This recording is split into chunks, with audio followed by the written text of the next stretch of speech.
Good morning.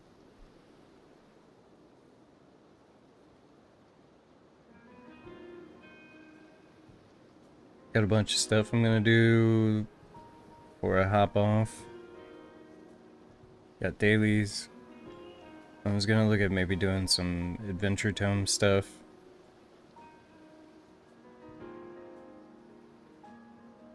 Adventure tome stuff is fun.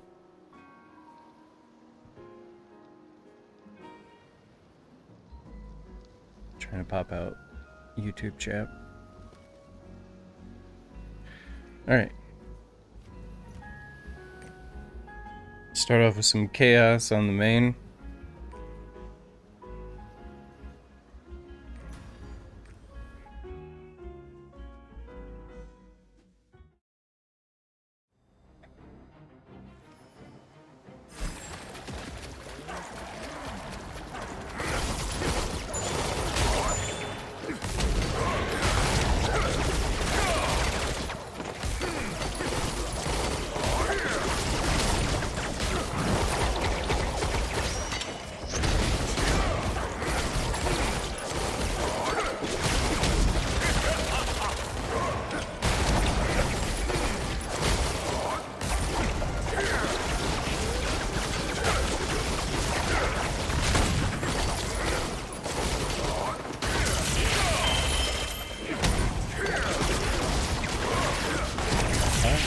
I'm so excited for the new stuff that's coming out tomorrow. We got a new, I guess it's technically an abyssal dungeon. The K-Angel, K-Angel.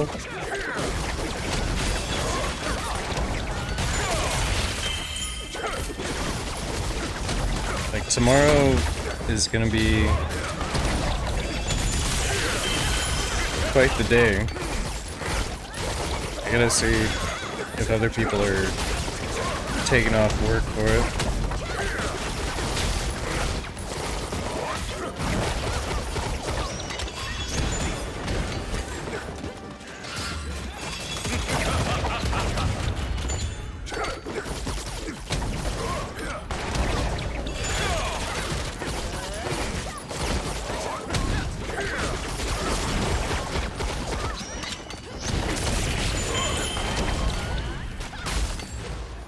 My plan is I'll get the Helgatia storyline done on the main, and then I'll probably try to do it on one or two of my alts as well.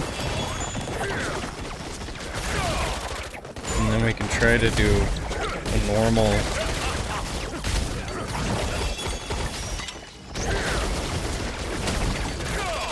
normal run like right away.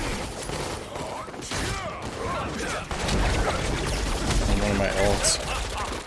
And then I think our main run will be on Thursday. Unless everybody from my Taijutsu group, K-Angel, Kangle group. No one knows how to say it.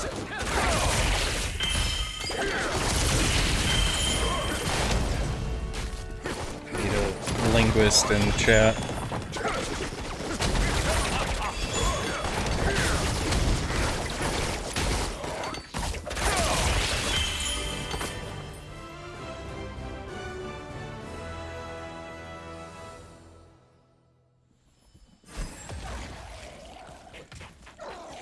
Apparently it takes 5 hours if you don't do any of the cutscenes. Like if you go through and ship G everything. And 2.5 hours if you do ship G everything. I'm probably gonna want to do a little mix between. Sometimes you get to have your character in those cutscenes, and those are really good for thumbnails. Like I want my stupid character to be zoomed in on a dialogue in the cutscene. That'd be pretty good. Take some screenshots of it while it's happening.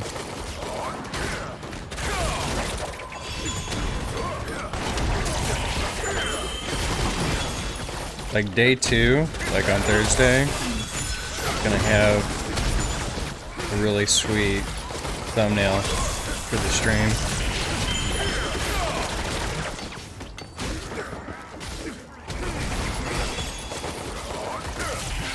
This guy's just running away.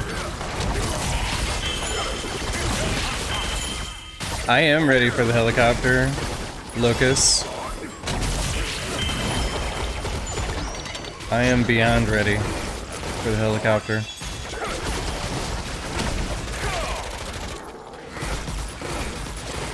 The question is, are you ready for the helicopter?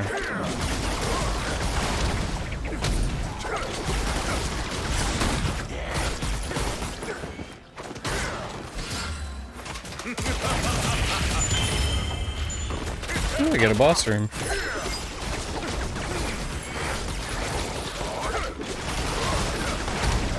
When I used to play my paladin and I'd get one of these rooms, I would get so anxious about it. So it'd take my paladin like 4 minutes to complete it.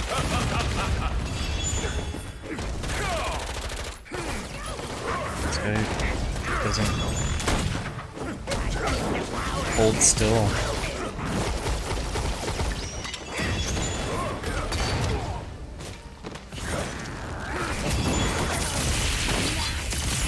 Yeah, that guy messed me up.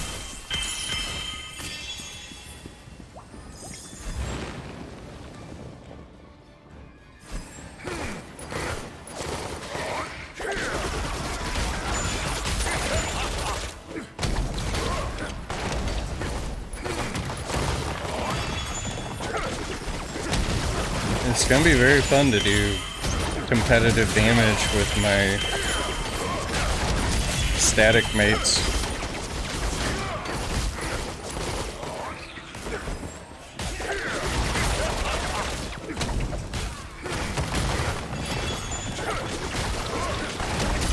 I think they're all pretty excited about it as well. They've had wear sandbags because of me for a while.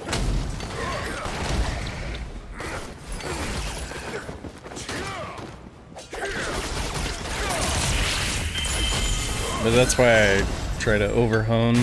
I hone more than they do.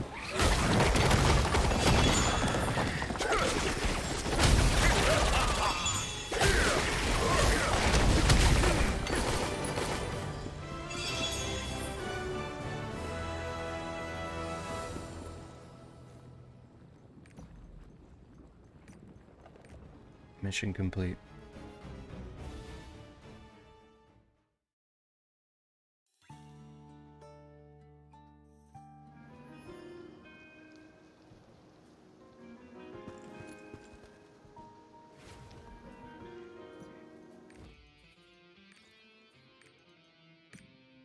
Yesterday I would have streamed, but I had a lot of...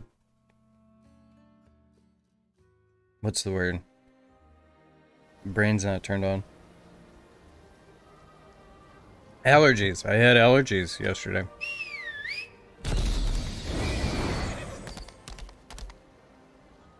Sometimes the I swear this will improve your life. the wind brings some nasty allergies around here.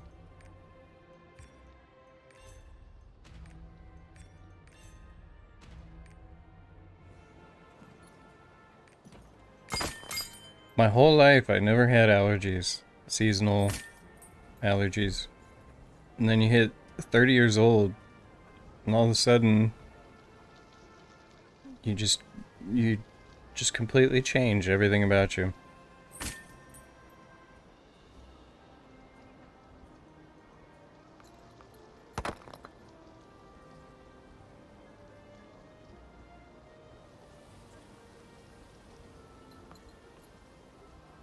Okay. Oh, that's got endurance.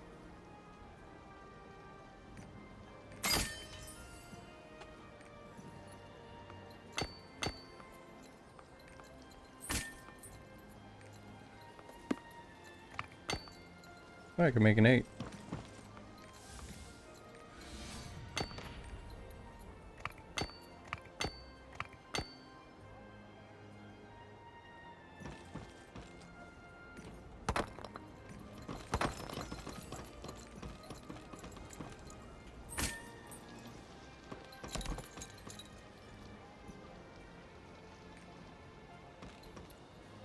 Welcome to the stream.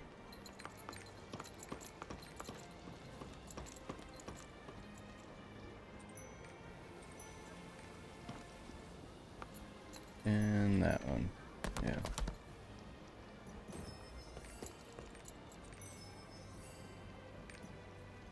We're gonna do some monkeys.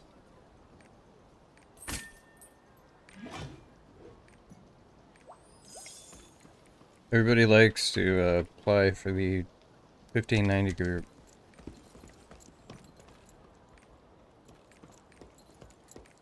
Well, we'll see if anybody's online. 1580 Sork. I don't really trust Sorks, but I'm gonna take that scrapper.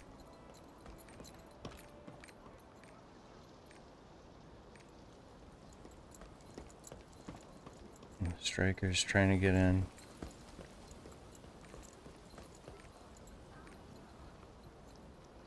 There we go.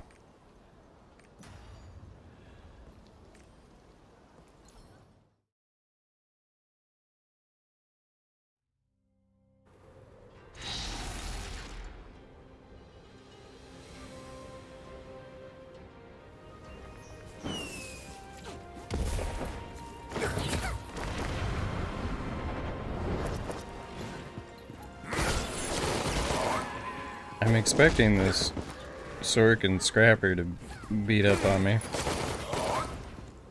but we shall see.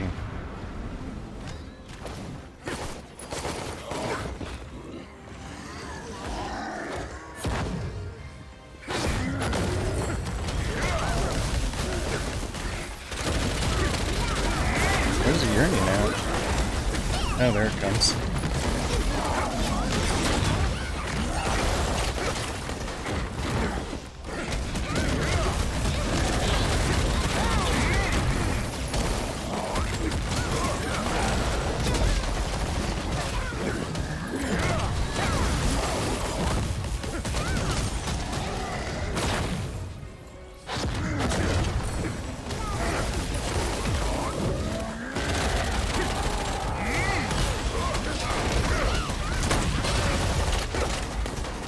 I don't think we have any trouble with the counter and breaks because of the Scrapper.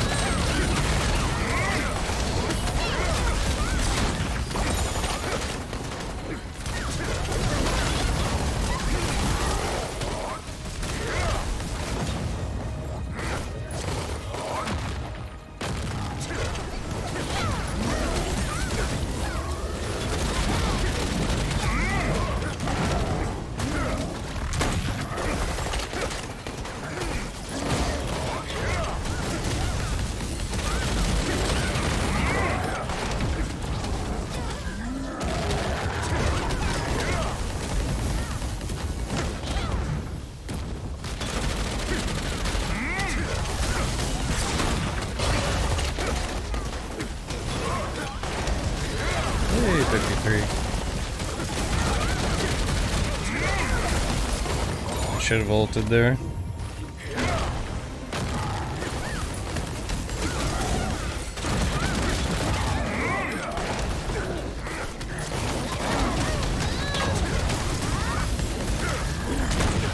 Oh, you son of a bitch.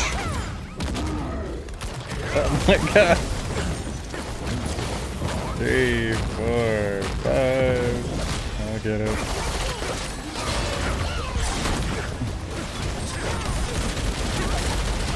I definitely should have ulted earlier. It's okay.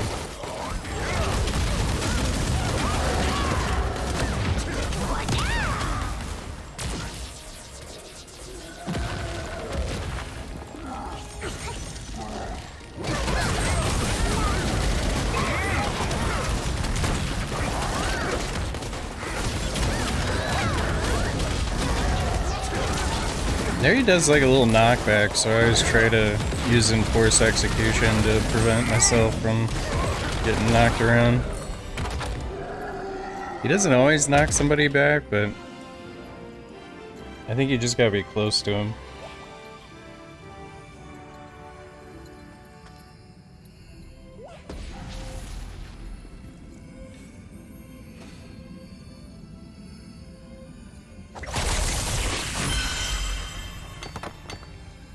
Look at me go. Beating up on a Sork and a Scrapper. I feel like the Sork should be very good at Monkey if they don't lose their stacks.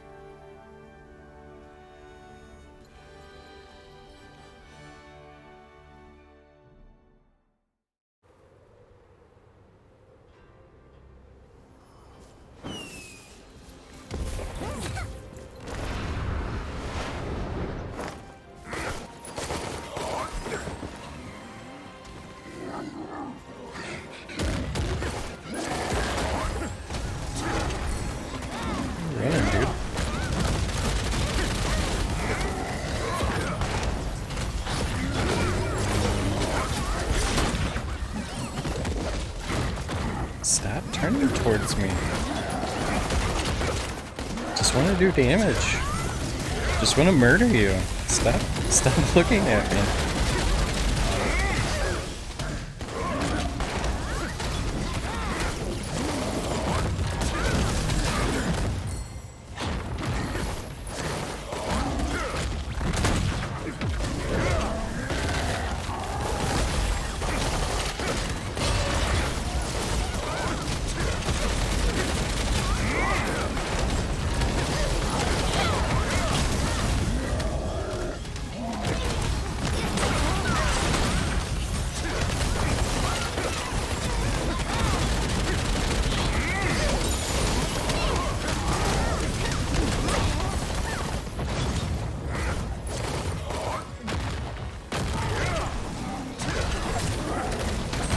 Oh no.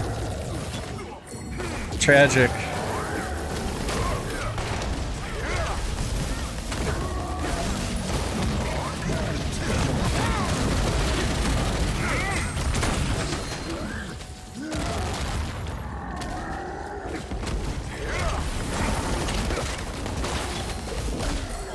How did that not hit? Oh my god.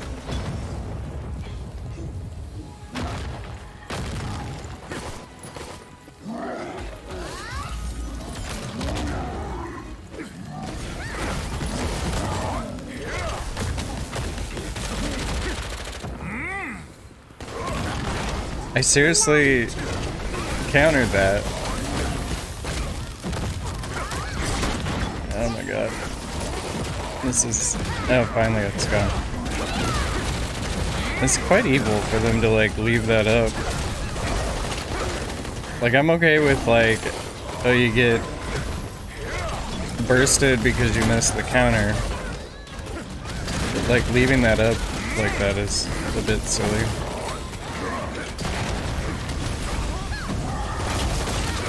Somebody get grabbed.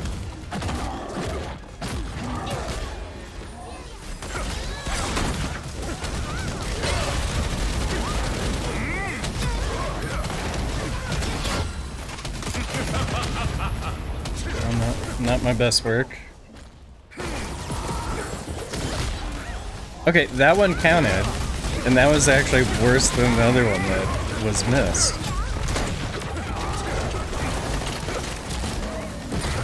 I'm so confused.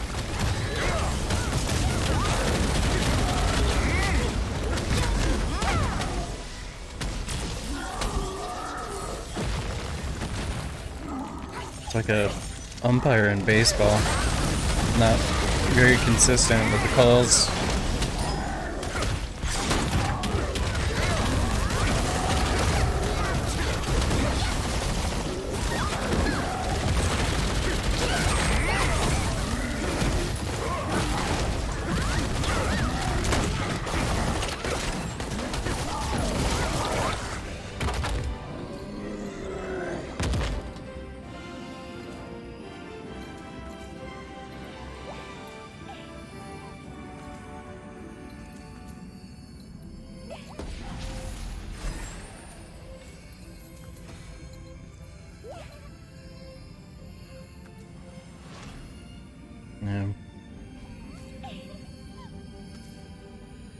Spilled some coffee.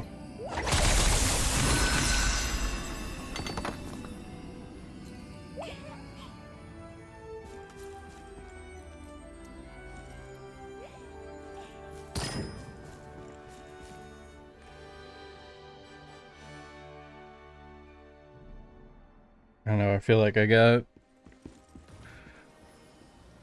that counter earlier. And then to get the second counter adventurer. at a worse angle than that one is just silly. Complete silliness, I would say.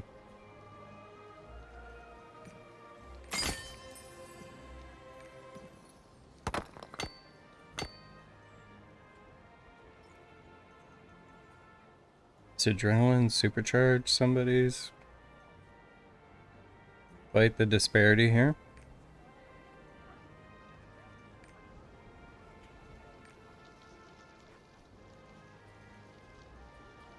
I don't know. Do I put it up? Might as well. Maybe somebody buys it.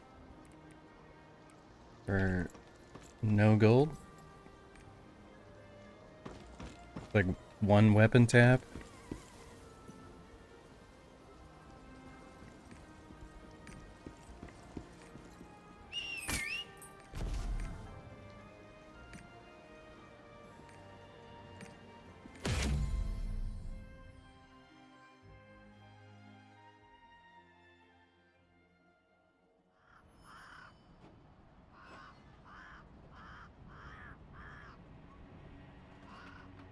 Like I say every time I come to this island, I wish that I could buy the music for this one.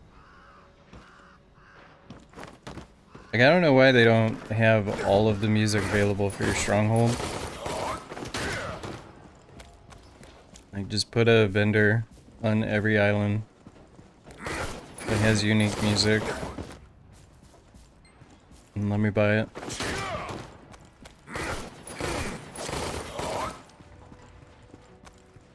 It's like very ambient, and then all of a sudden guitar comes in. Like, listen to this.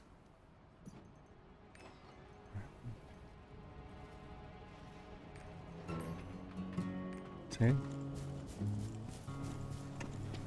That's super chill.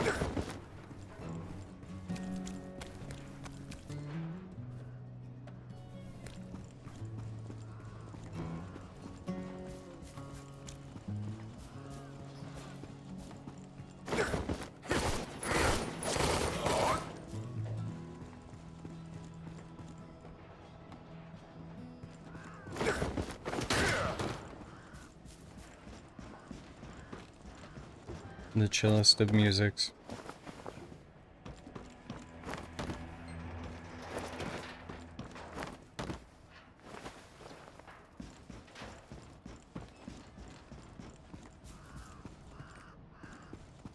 Noble Impersonator is here. Yep, there it is.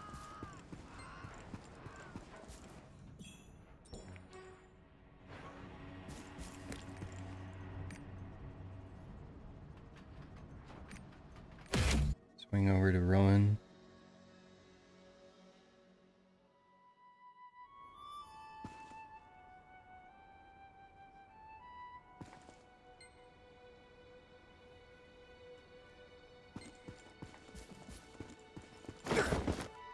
Currently I'm just trying to do weapon taps on this guy. When I have solars, I'm trying to get 21 weapon. But I will not tap unless I have solars. And I don't get solars unless some sort of thing happens where I can get them. Like the field boss, I think gives a little bit. So in 20 minutes I can try to do that.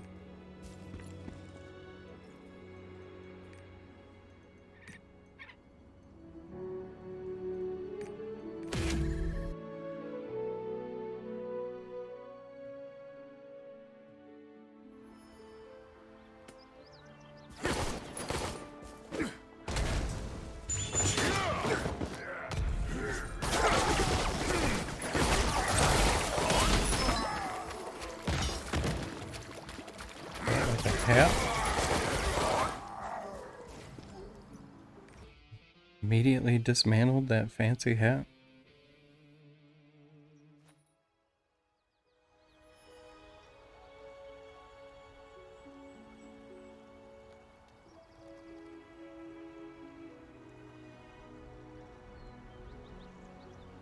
We get a coaster at some point. The horse bandits are hardly pushovers.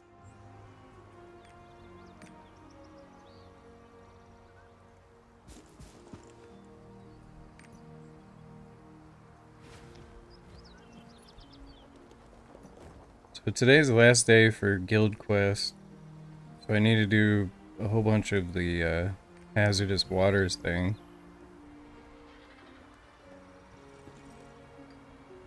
And I should probably solo Proxima.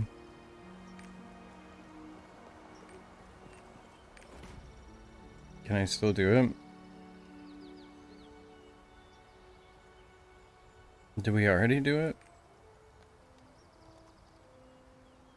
I don't think we already did it, did we?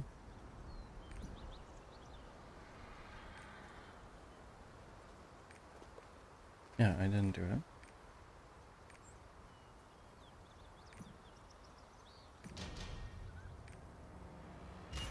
I'll just solo this thing quick.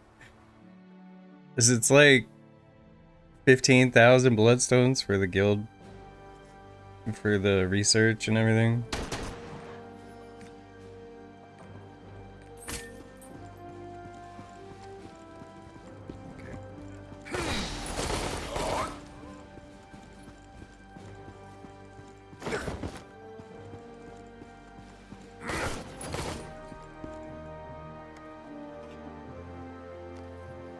Like ideally, I would do this with a bunch of guildies and then we might get like top 3 or something.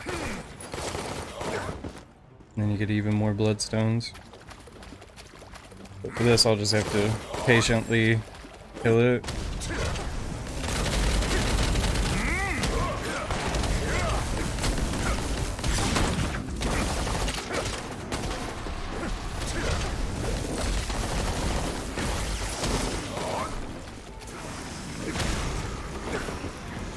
You angle plasma bullet, right?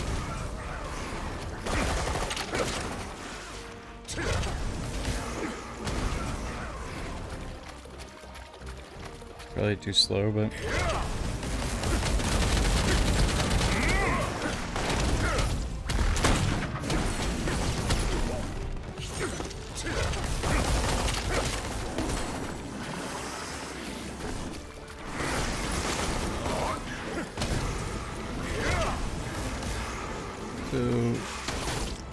Kyle says there's a final build for Is there a final build for Pistoleer after changes I make on using story excerpts, but I'm afraid to invest in without knowing if something will change? You mean versus the meta? I put a meta video out for the current meta.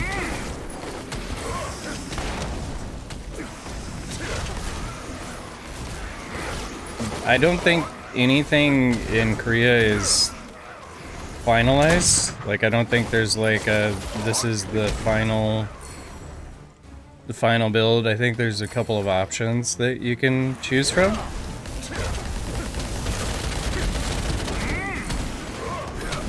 And I can't personally sign off on any of those things until I test them out in Trixion. But I think you can follow some of that and feel prepared.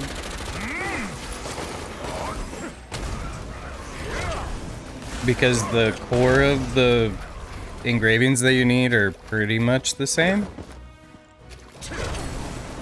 It's just gonna be dependent on like what kind of stone you have and what your 5x3 with a 1 is.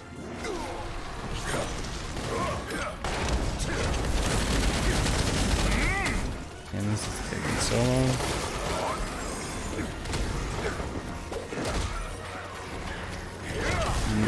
team fight.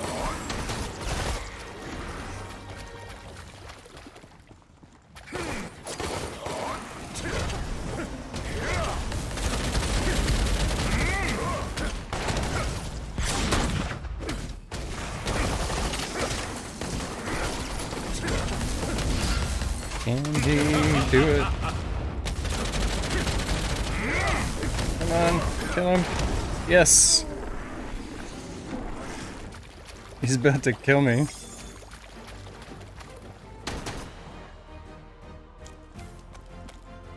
Like, currently, I'm doing Pistoleer, Grudge, Pistoleer, Adrenaline, Precise Dagger, and then a 1 Ether. I think the changes are going to potentially make it so that you can get rid of Precise Dagger.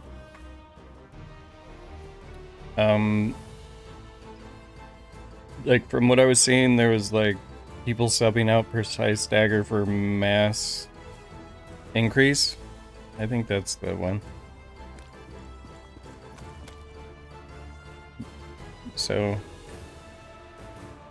you can kind of choose all of these things: the 5x3, Curse-Style, Grudge, Pistoleer, Adrenaline, and then you can figure out if you want to do Precise Dagger or something else Pushovers. based on what the Korean stuff is. But I'm not like preemptively buying anything personally. I'm gonna go with this build into whatever the patch is, and then I'll modify things based on like testing it out in Trixion, because I also want to make sure that I pick something based on like play style as well. Because maybe you'll get in and it's like, okay, the numbers are min-maxed with this particular build, but if I do a different build, it's more fun and it does a little bit less damage or whatever. Like, you'll probably want to, you know, weigh things that way.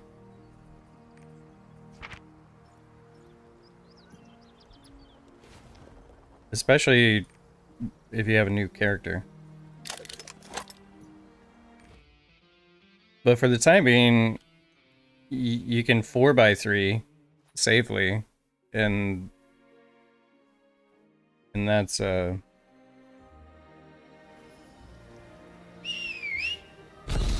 you can do Grudge, Pistoleer, Adrenaline for sure. And then if you want, you can toss Curse-Style on that. You can also still do Precise Dagger, and it'll hold up. It's just that's the one that they're testing right now to see if there's a better alternative.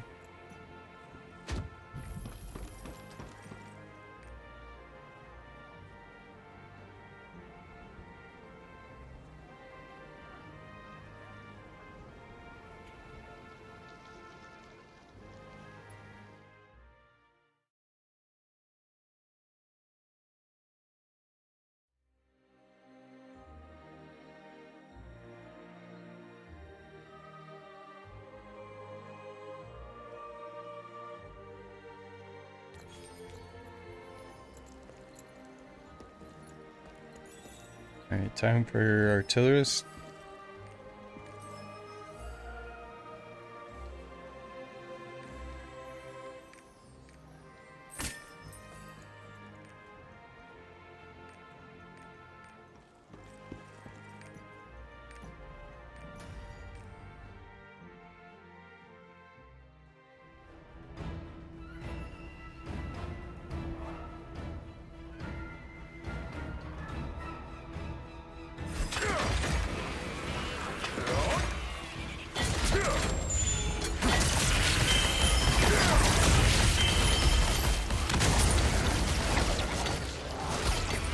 It's gonna be fun to have some new content out though.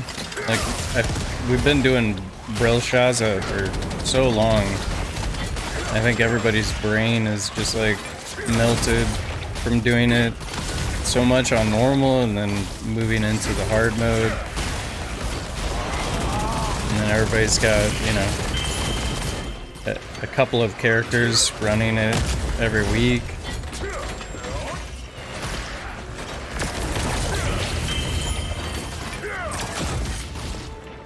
Lots and lots of homework.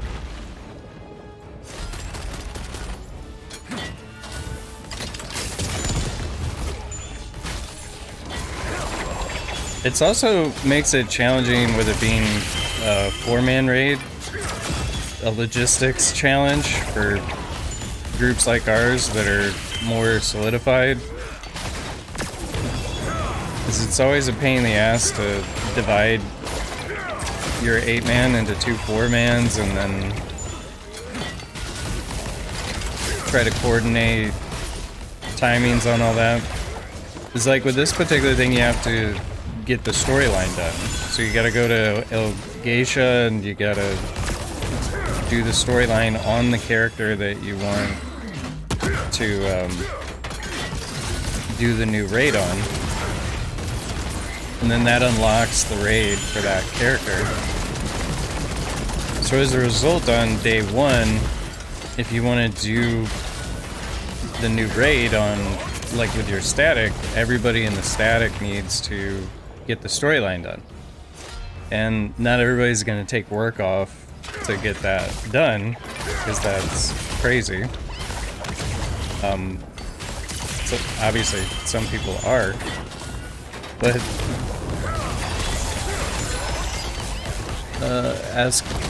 as Koltar says, do you know if there are any specific quests I need done before going to Elgeisha? Just the Caden quest line? Yeah, there was in, I think, Northvern, there was like a bird that you talk to.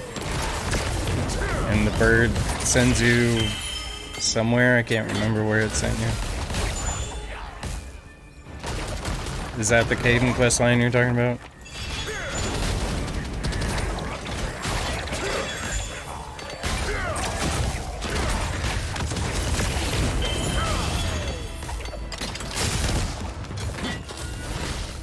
But yeah, as long as you do that on one character, I think it unlocks it for everybody.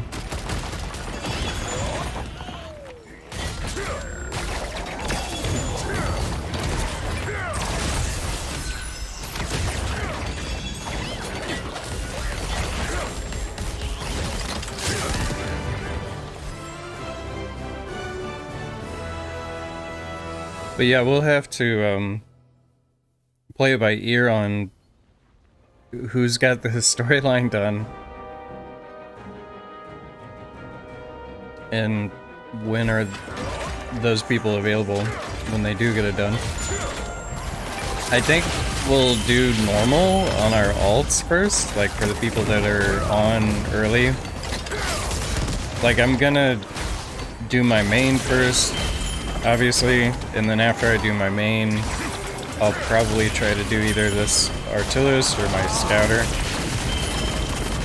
And then one of those I'll do like a normal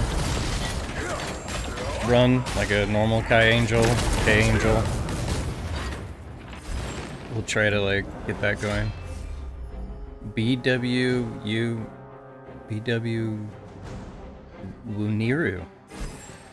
Hi Wuniru. Boo Wuniru. How do I say your name?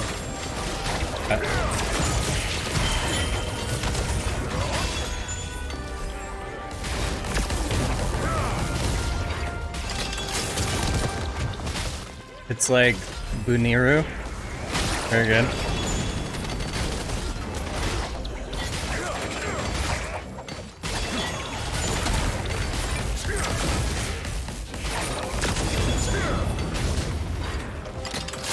I'm sure you're still young.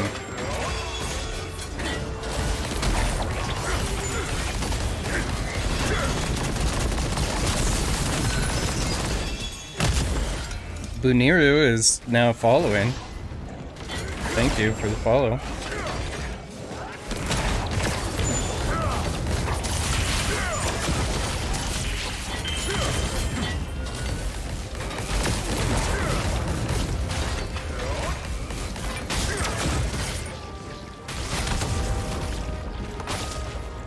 I also have a YouTube channel if you're interested in the YouTubes.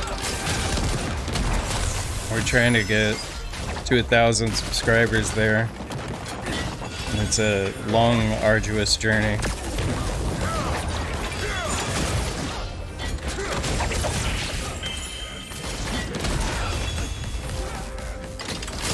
Apparently a lot of people have trouble with the 4,000 hours metric, 4,000 hours watched, but I think it's a lot easier if you do long form content to get that. It's like a trade-off. If you do short form content, like the shorts, it's easier to get subscribers, but it's harder to get hours watched. And then vice versa.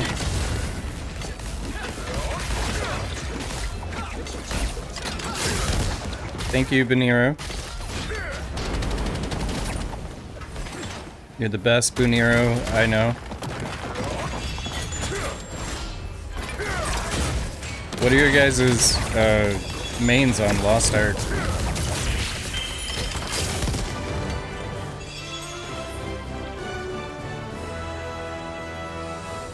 What are you maining these days?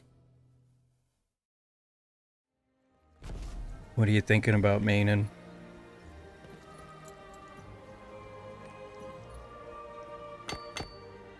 I'm one of the few weirdos that has been playing the same character since the game launched.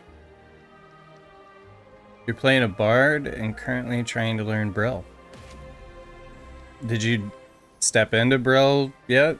Or are you studying it to go into it? It's a wild thing to think that you gotta study to do a fight.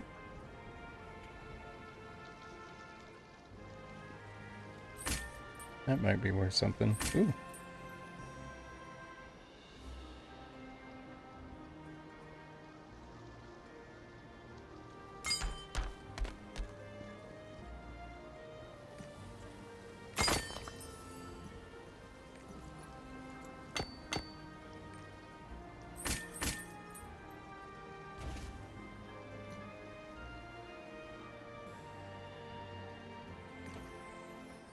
You've done Brill 1, 2, and you're working towards 3, 4 now?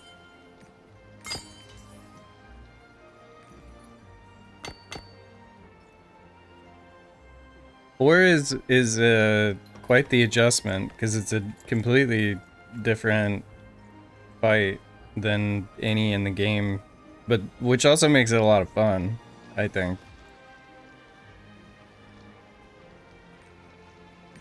And then 3's kind of annoying. But since you're a bard, you can do stars. Or not stars. The, is it diamonds? You do diamonds. Which are pretty easy to kill. I don't know the bard skills, but I think one of the people knows, like a guy from our static uses like Soundaholic or something on one, and then a destruction bomb, and then you can use something else on a third. Then it makes it a lot easier to do. Because you really only need to know, like if you go vital hit point for the stagger checks, that's helpful. And then yeah, and then as long as you're trying to counter for gate, this is gate 3 I'm talking about. Counters are important, stagger's important, and then knowing how to do your diamond location. And the diamonds are like sort of a hemisphere base. It's like 9 to 12 kind of, and then there's like a, you don't have vital. It's probably fine. you could just maybe run a overwhelm rune or something to make up for it, but and then bring whirlwinds and use a whirlwind on the stagger.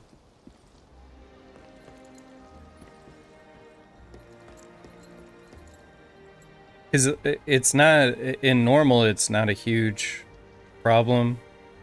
And then if your raid leader is gonna use way on the first stagger check, then it makes it, because in normal you can use way for the first stagger check. In hard mode, you have to save the for Anana during shapes, so you can't weigh the 100.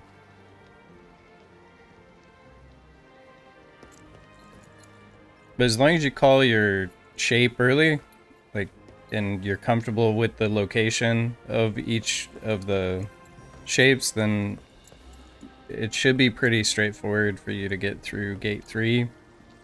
And then gate 4 is just knowing what color you are. So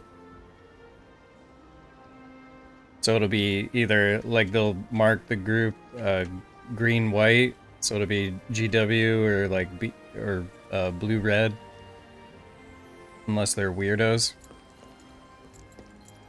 And then you just need to know what color you're going to. So if you're, then you hover the color. So in gate 4, you go, okay, they do look very complicated, but it's not too bad. Let me pull up some of it. Let me open it up, and I'll, unless you don't want any help with it. I've done it so many times, I can tell you what's important and what's not.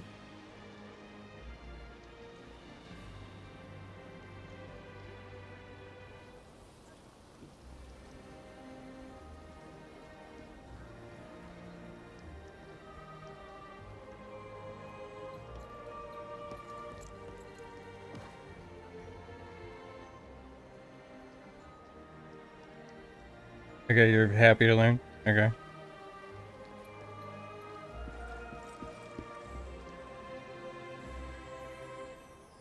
Alright. So, let me open up Mozilla real quick. Let's see. Does this work? Yeah, that looks like it's working. Is that on the screen? Maybe if I... Oh, that ad goes in the way. I think that's fine. Okay, so this is gate 3. Yeah. So this website is Mobilytics, which is really good for, they do a really good job to give like infographics and all that stuff. So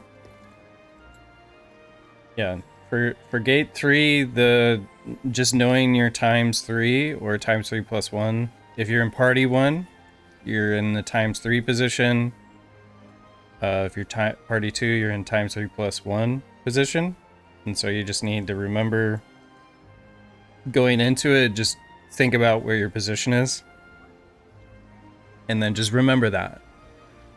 And as long as you remember your position, you won't get confused, because the first thing that happens is you'll have the meteor, and then you do a typing, and then you stagger.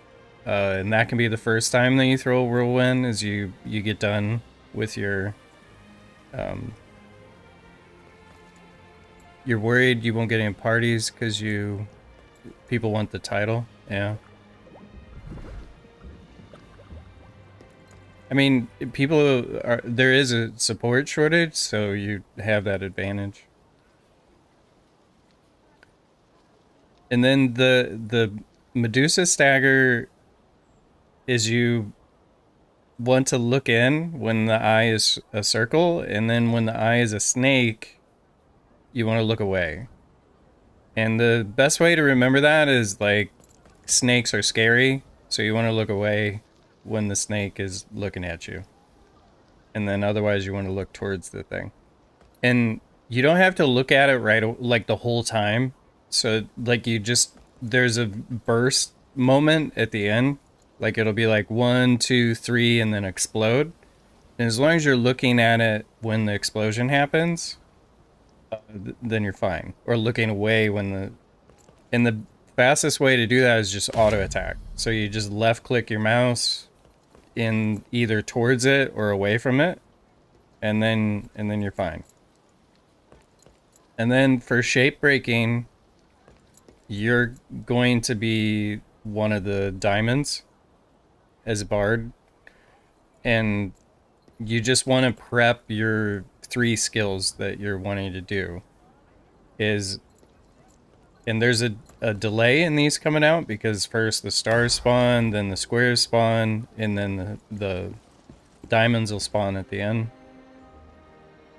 And so you want to prep your skills and prep the location and make sure that you're ready for it. So as 42 is coming up, you want to not waste whatever it is that you're going to use to kill the shapes.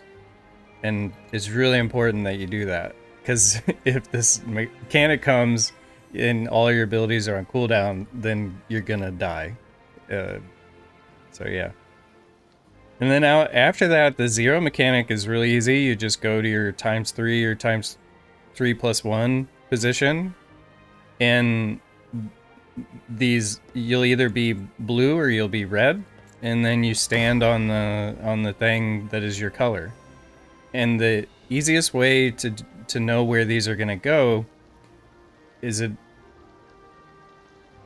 so you asked, is it a wipe if someone dies during the shape breaking? It's only a wipe for the stars. So there's 2 people that do stars, and they're the only people that matter. Because the people that are doing the stars, if they fail, they kill whoever is connected to them.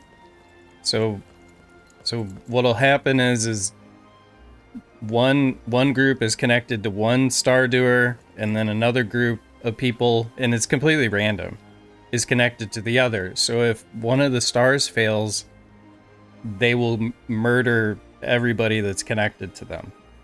And then if they both don't fail, then it's fine.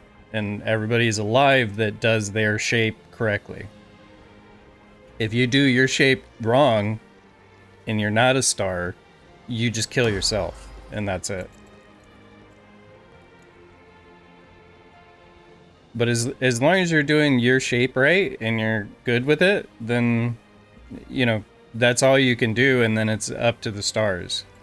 That's why when you're in a party, like let's say, like if you want to create a learning party, you're gonna need to make sure that you get a class that can do the stars. And you have to also ask people, like, are you comfortable with stars? Because it becomes a thing. Like, it's sort of like Prockle in that you need people that know how to do it.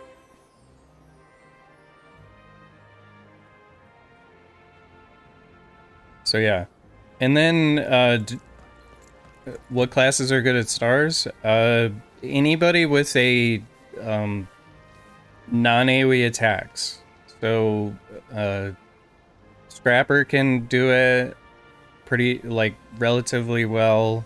Deathblade can do it. I do it on my Pistoleer. Like, it's very reliable on my Pistoleer. Our War Dancer does it. Who else is good at it? Oh, the best is Gunslinger. The best in the whole game is Gunslinger, because they have one ability that can snipe all 3 of the things, and they don't even have to move. Yeah. Only one shape at a time. If you're a star. If you're on the outside, you can... I think what people do on Bard is they put, like, Soundaholic down, which is like a damage over time thing. And I think eventually it kills it. So you put that down, and then you throw a destruction bomb on another, and then you do something else for the third. I don't know what it is. But, yeah. Like, if you're fast, you can kill them all really quickly. I actually have, like, a YouTube short of me doing squares, I think, on my Artillerist.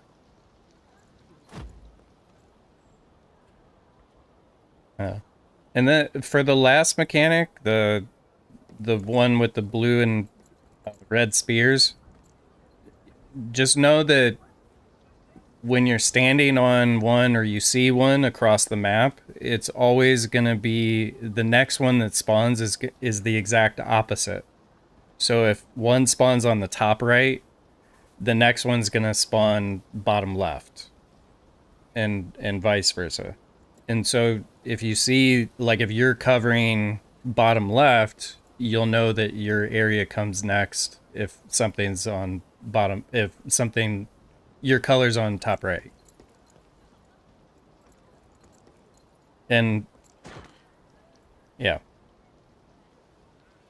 And then if you fail this, you have to time stop the explosion, which, you know, it's very hard to fail it, because unless you don't have enough people.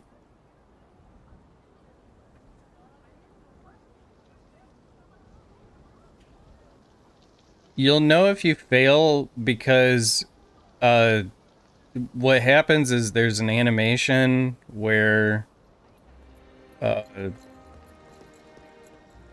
spears kind of gather up and launch at her.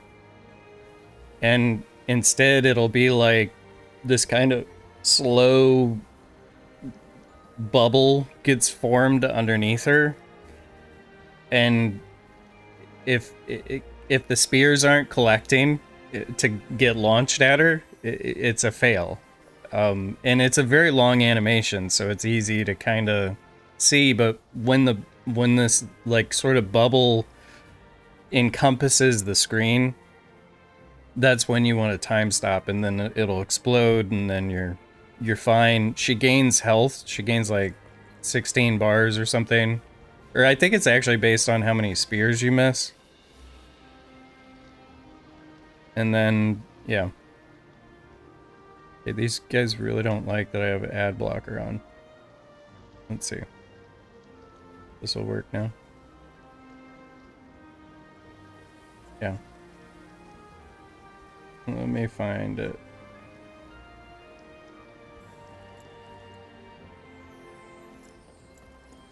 Yeah, here's the... So you get your color, and then it'll just randomly... Like, you wait. So see how, like, this one, the red one's at the bottom? The next one's gonna be at the top. And then this one's over here, top right. The next one's gonna be bottom left. See? And then it's, after that, it's random. And then the next one, the next blue will be top left. See? So it's always the opposite when it's the odd number that drops down. And then you'll see the shapes gather. See how they're gathered here? The spears. And they're going to launch at her. So this means you did it right. If you failed... Let me see if they have a fail. Yeah, here's the fail.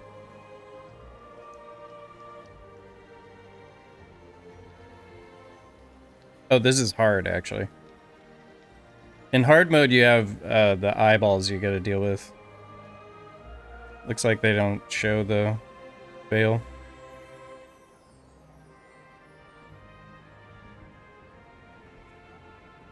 Maybe here? No.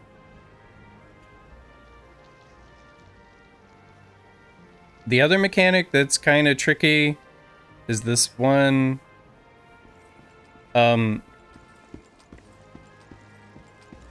So, yeah, more people alive, the easier it is for that mech, for sure. You can, in normal mode, you can do it with 3. 3 or 4 if they're if they've got mobility. If they're really slow, then you need at least 4.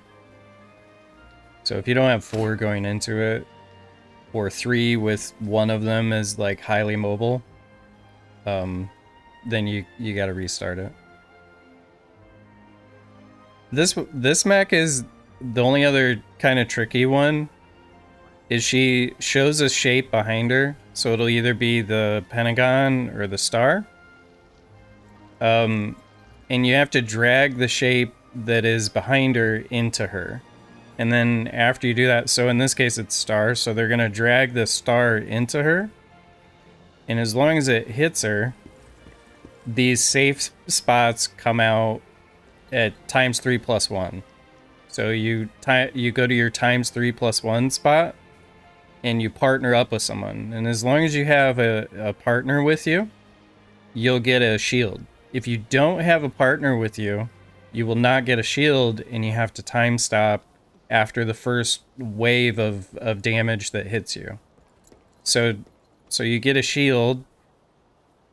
So in this case, these people didn't get shields, I think. Or maybe they did. No, they didn't. So they didn't get a shield. That's the first wave. And then on that, as soon as that happens, you're spamming your time stop button. And then you're invincible to the rest of the little explosions after. But as long as you have your partner with you, like these guys did, you'll get a shield. And you see this shield. Then you're safe and you can just damage the boss. And it's fine. So that's gate 3.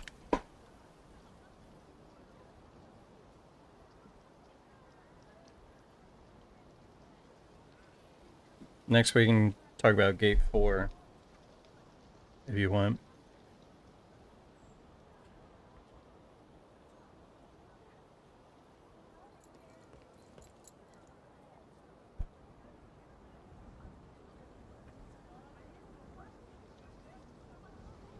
Yeah, it's not bad.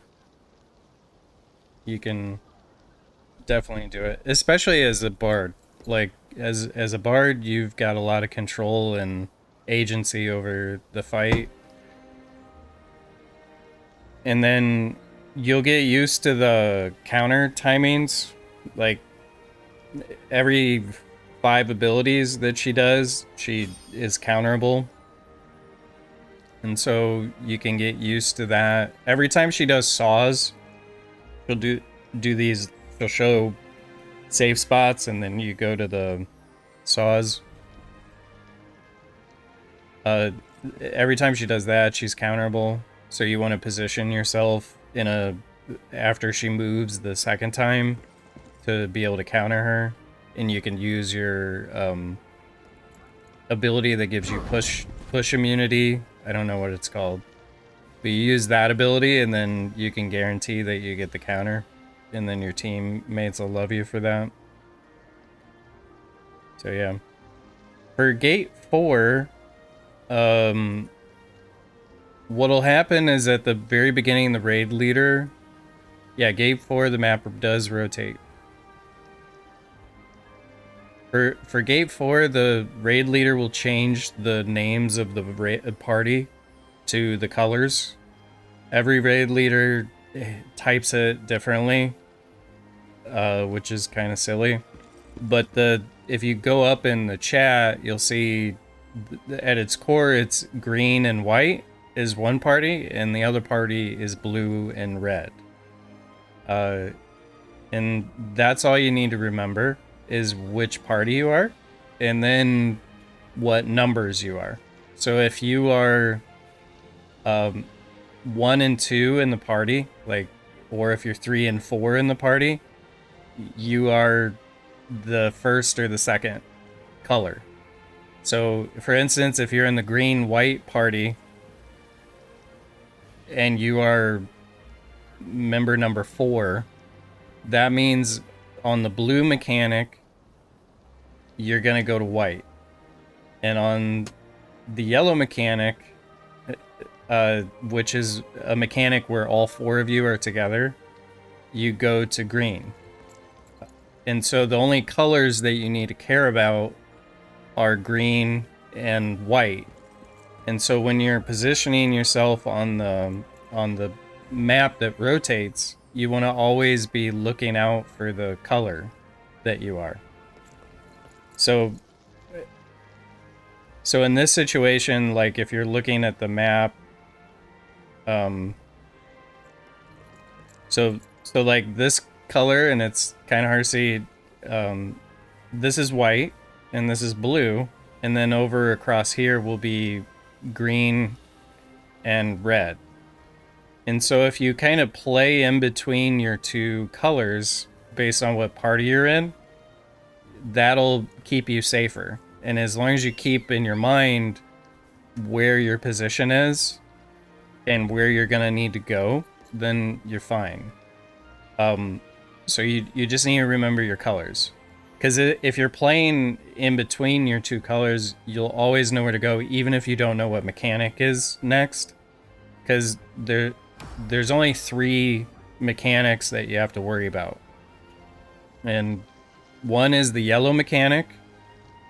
And the yellow mechanic means all 4 of you are getting together. Yeah, so you stay near there or be aware of where it is. So, because you may have to leave the region for safety reasons, but you're always wanting in the front of your mind, I'm planning on going there. I'm planning on moving in that direction. So that you're near your colors. And for the yellow mechanic, all 4 of you are getting together at the first color that is typed in your party. So if you're in the green-white party, you're going to green. If you're in the blue-red party, you're going to blue. Because it'll be the first color that's typed. Like some parties will be like they'll type like, I don't know, green, green, white, white, like that, or, you know, the only thing that matters is the green, white, or blue, red. And so the yellow mechanic is the first color. It's either green or blue. And the way the yellow mechanic looks is it'll kind of shine yellow. Let me see if it will show.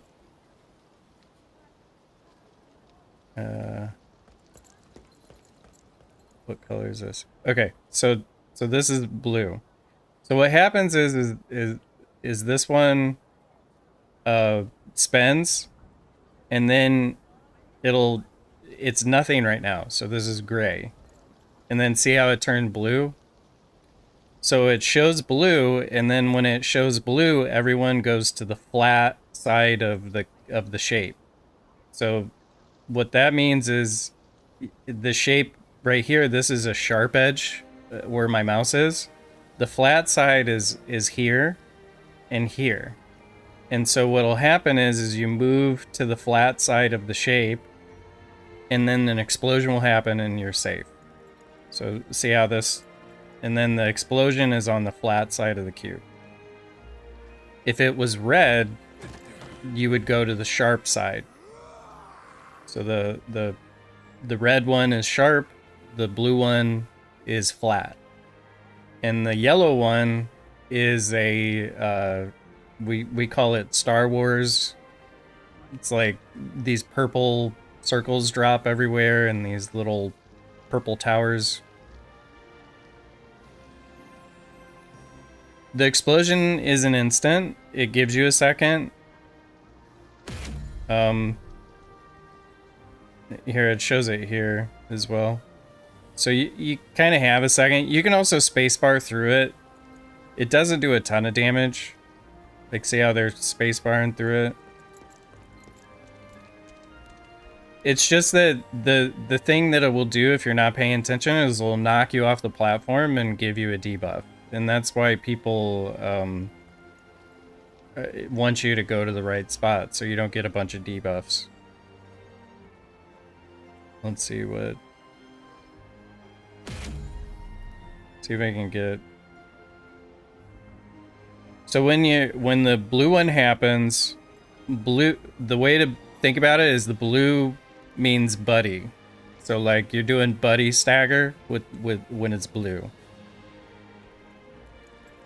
Yeah. Blue means you're going to the your assigned color. So when it's blue, it's buddy stagger. And you're going, if you're party number 1 or 2, you go to the first color in your party.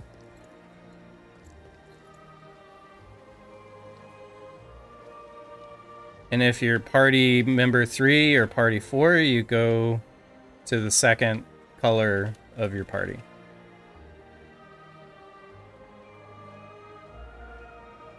And so in the situation where, like, let's say again you're in the green and white party, and let's say as a bard you're typically going to be in position 4 as a bard. So in that situation you will buddy stagger with whoever is number 3 and you're number 4, and you're going to go to white. And so for this mechanic here, it shows that. So what'll happen is these cubes spawn at each of the colors, and then you have to stagger your cube with your buddy. So you and your buddy go to your color, and then a stagger bar pops up on the cube, and as soon as you see that stagger bar, you use your stagger skills. And then what happens is when the stagger is done and this explodes, you need to be in range of the explosion, so you get a shield. So this bubble will give you a shield if you're in range of it.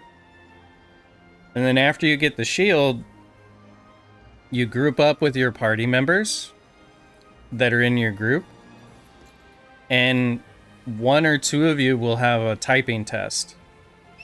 And then you can also put a damage over time ability if you want, like under everybody's feet, and then it'll free people ahead of time. But if not, what happens is you do a typing test, and then you have to use a multi-hit ability to free everyone. And for the classes that don't have a multi-hit ability, you use Flame Grenade. And in general, it's good on this fight to just take Flame Grenades, because you can free people with Flame Grenades.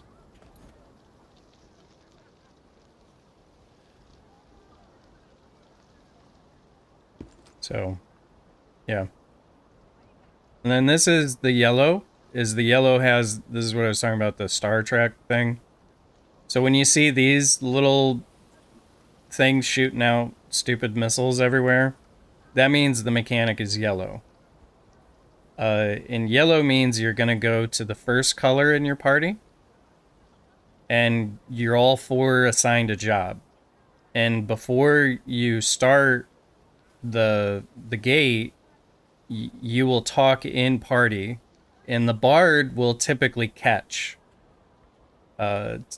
You'll either catch or stagger if you have vital hit point, but since you don't have vital hit point, you're gonna catch. And what catch means is, I'll show it to you if I can find the right GIF. Where's it at?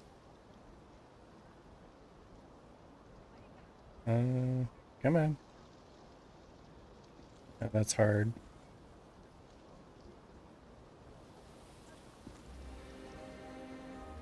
Oh, here it is.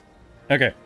So what catch means is you will go to your one spot, which is the first spot listed. So again, let's say that you're green-white party, you'll go to green.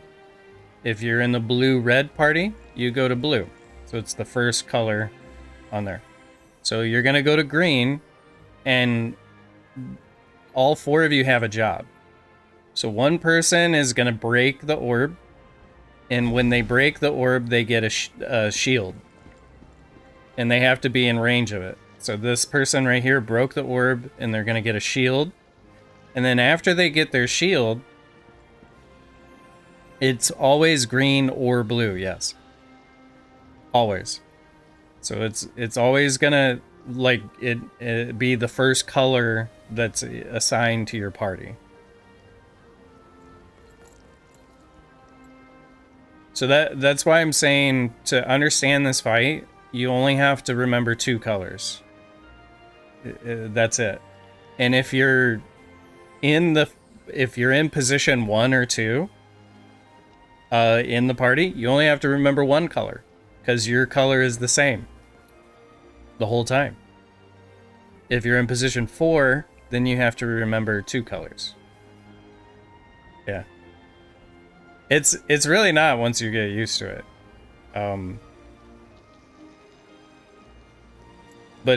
So what happens is somebody will break, and that will never be you since you're a bard. And then if you look here real close, this is where the bard is positioned. You see how the bard is positioned across, but right next to the boss? This is exactly what you will do. So you need to position yourself directly across from the thing that's being destroyed. And then what will happen is a orb will spawn right here out of the thing that was destroyed, and it will fly towards the boss. And then you need to catch this orb. You see this orb? It's coming. You catch it, and you create a safe space. And then your job is to eat, like Pac-Man, these purple orbs that are coming out. And you need to make sure that you go in the opposite direction of the person that broke. So what you're watching here is you want to watch where the person that broke, where they go. Is they're either going to go left or they're going to go right. And in this case, he's going left. So in your mind, as the person catching, is you go, I'm gonna go the opposite way of this person after I catch. So I'm gonna catch my orb. So here it comes. It's caught. And then immediately I'm gonna eat these purple nodules, but I also need to get out of this circle. Yes. And you need to eat these orbs, but you also need to get out of this circle, because what happens is the other 2 people are the stagger people. And the stagger people have to enter this circle to do stagger to the boss. And if you are in the circle, they cannot go into the circle. And if they do, everyone in the area gets knocked away. And so it's very important that after you eat the orb, you would quickly eat this purple guy, and then like get out of the circle. See how they ate that and then they spacebarred out? Like, it's really subtle, but they quickly grab this one and then they spacebar out. And then the stagger people get into the circle. So there's 2 of them here. And then this is where the bard is they're on the opposite side of the breaker. And all you're doing is standing by this little triangle, and you're eating the orbs as they come out of the triangle. And then that's your job. And then if the stagger happens, you did your job and you're done. And that's it. And then you go right back to it. And so through the whole fight, you need to, if you miss a purple orb, it'll knock whoever gets hit by it out in normal mode. In hard mode, it mind controls them. So in hard mode, it's a much more punishing thing.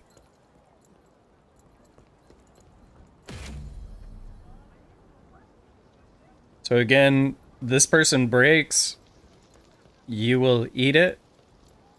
You get the ones that are nearby, and you spacebar out of the circle. And then you go and collect the orbs on your side. while they stagger. And if you end up being a stagger person, all you're doing is waiting till the person that catches the orb catches it. You wait until they get out of the circle. You quickly enter the circle, and then you throw whirlwind and all that stuff. Let's say that you're at the end of the fight, like the very last mechanic, and one person is dead in your party. You may have to catch and stagger. And in that situation, you would just be very careful to catch, and then while you're staggering, you're blocking the purple orbs from hitting the other stagger person. So like you can still manage to do it with 3 people, but it's just a little bit harder to pull off.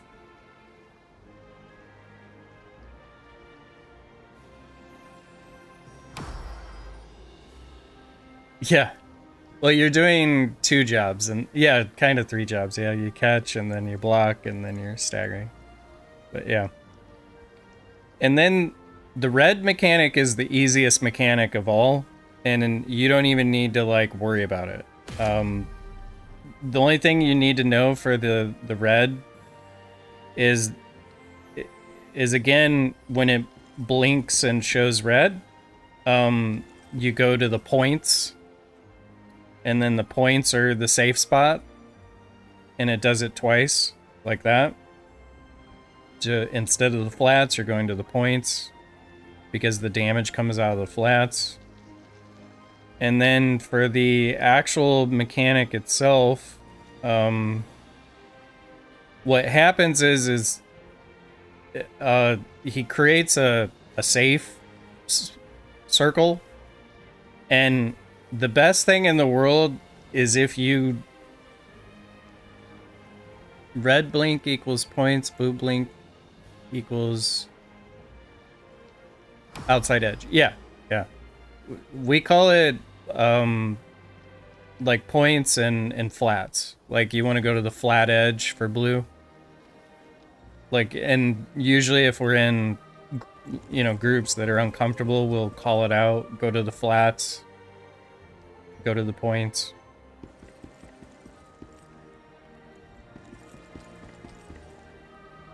Yeah.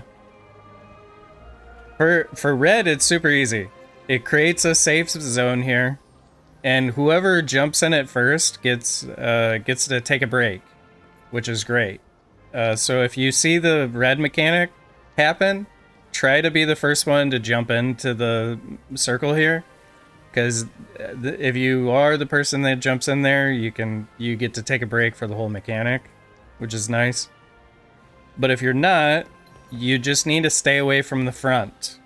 If you're in the front when the laser is happening, and the laser is happening when the stagger is happening, you will wipe the raid. So you just want to stay out of the front area unless you have permission to be in the safe circle. So what happens is you do a stagger, and the stagger is very easy. You don't have to panic. Just use 1 or 2 of your abilities and save your other abilities for the next stagger. And after each stagger, 2 buffs will get put out on the screen. And 2 people collect those buffs, and then they enter the safe spot. Yeah, let me see if they'll show one of the buffs on the screen here. Yeah, so see this circle here? This is the buff. And so what you do is if you see this near you, you grab it, and then you run to the front where the safe spot is, and you enter that. So this person's going to grab it, and the buff gives you movement speed, and then you enter the safe spot with the buff.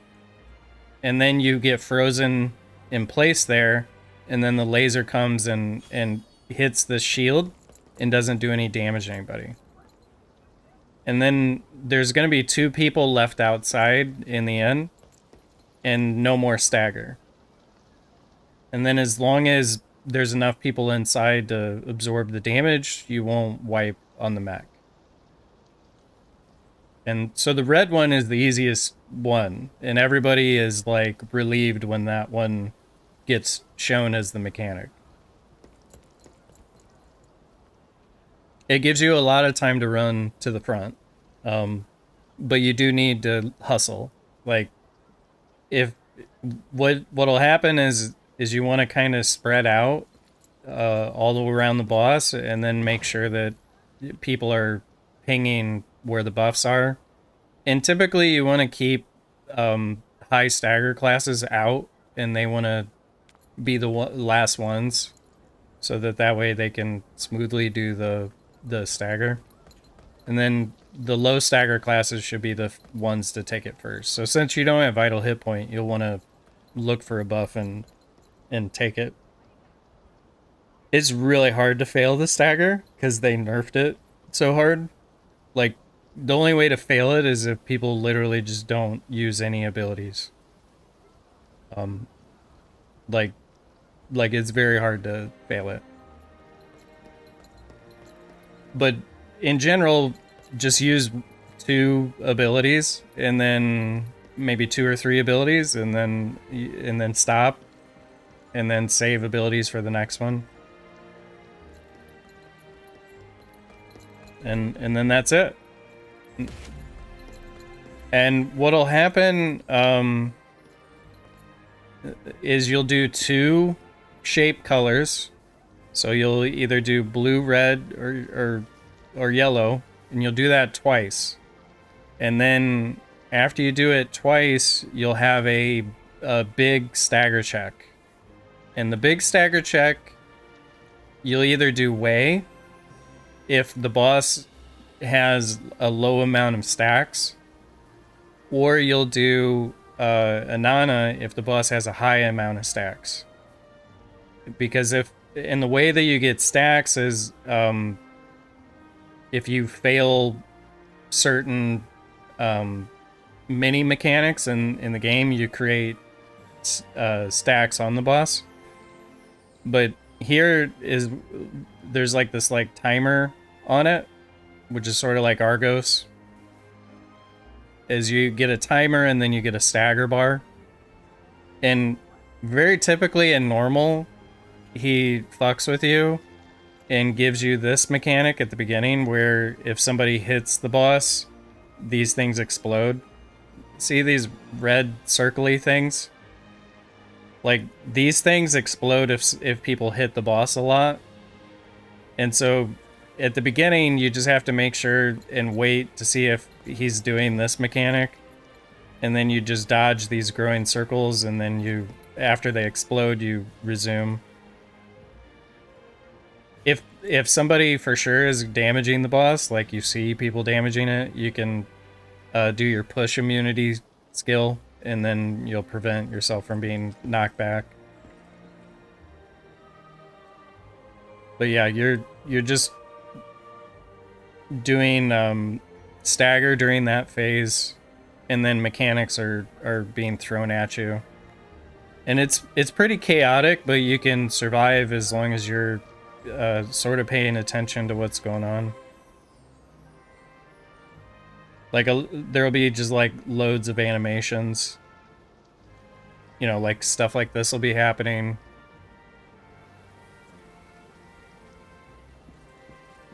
Yeah. But outside of that, you do two large stagger checks like that. And then you kill the boss. And then you're good. So now you can do gate 3 and 4. Congratulations.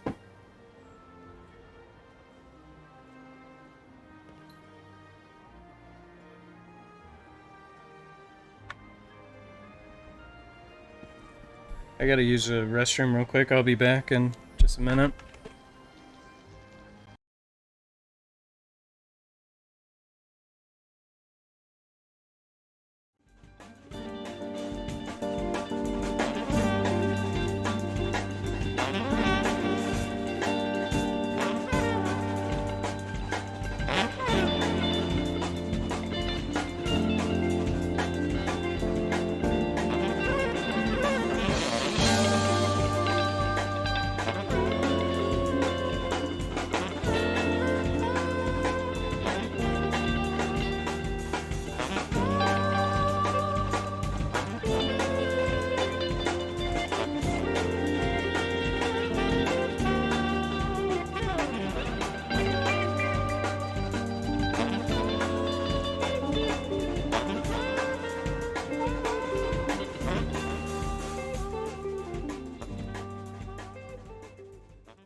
Alrighty.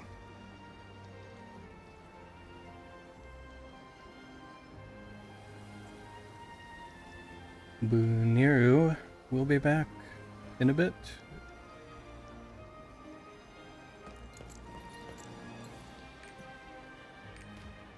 We can do some monkey.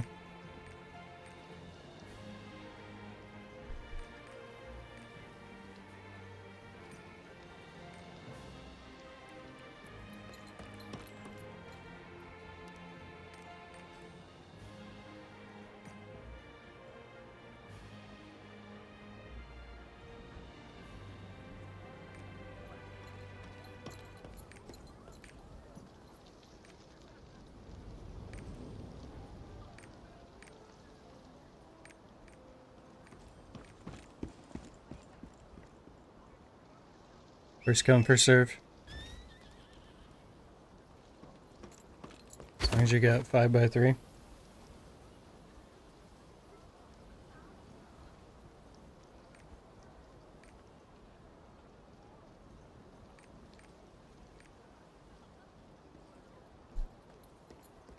Just need a support.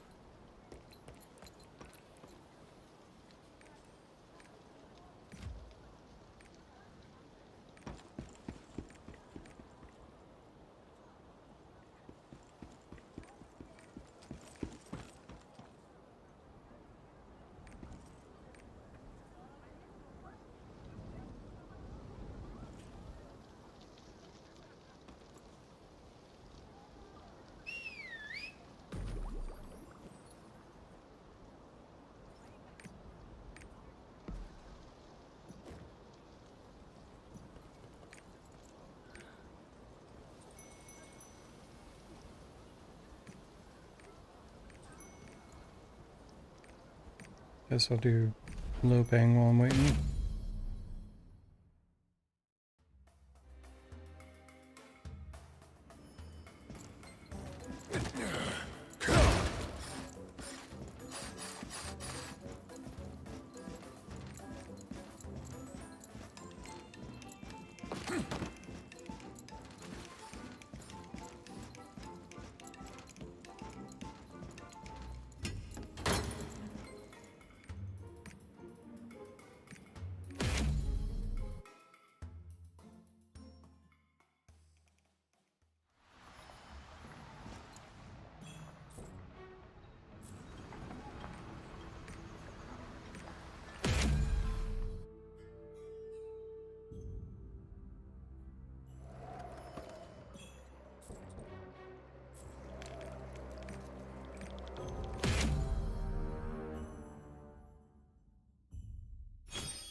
Where are all the supports?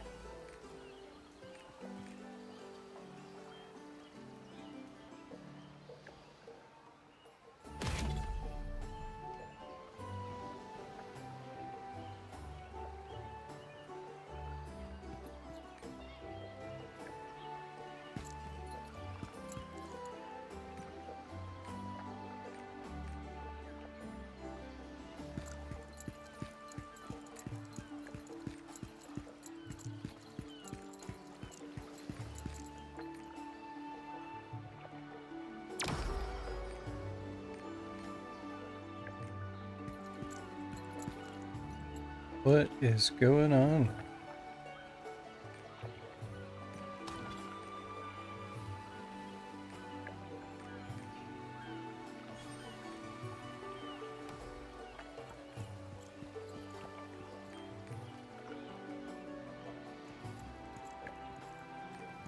There's a support.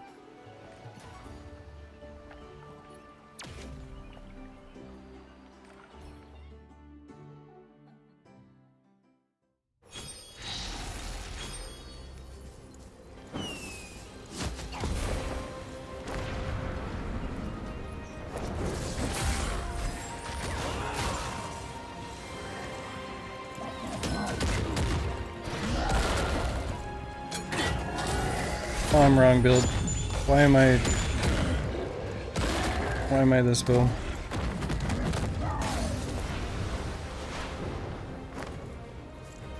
How did that happen?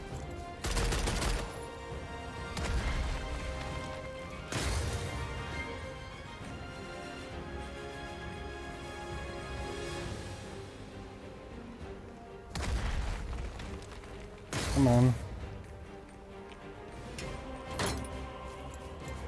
I gotta look into what's going on with that.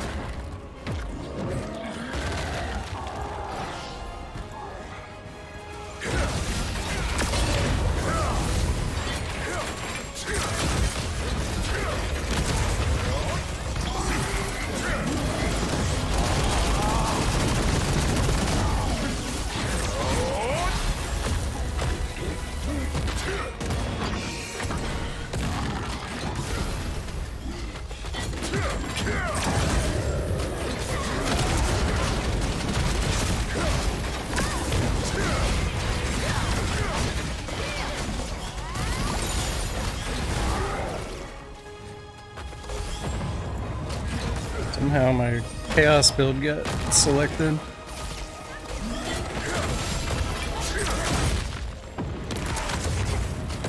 Sadness.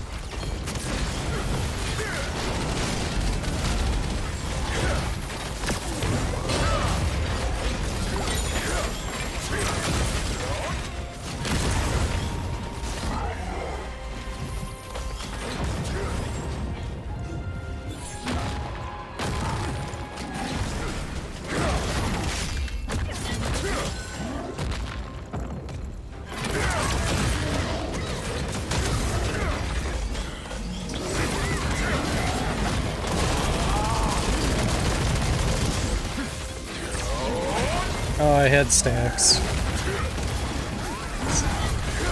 That bad.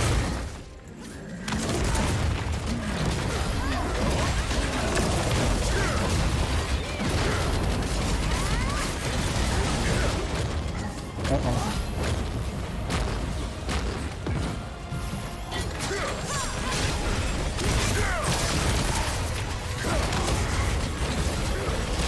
Uh-oh.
This guy's pretty sassy about his destruction.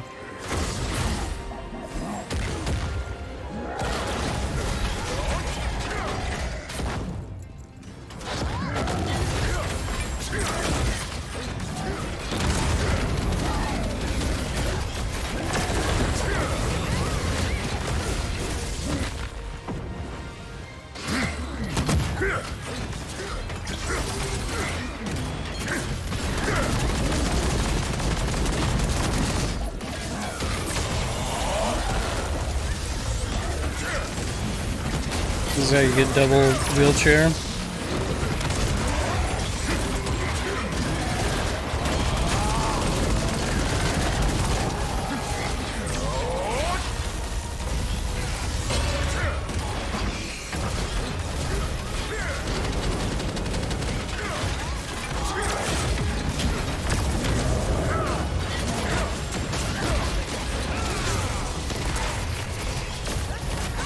Triple wheelchair. Not gonna waste it though.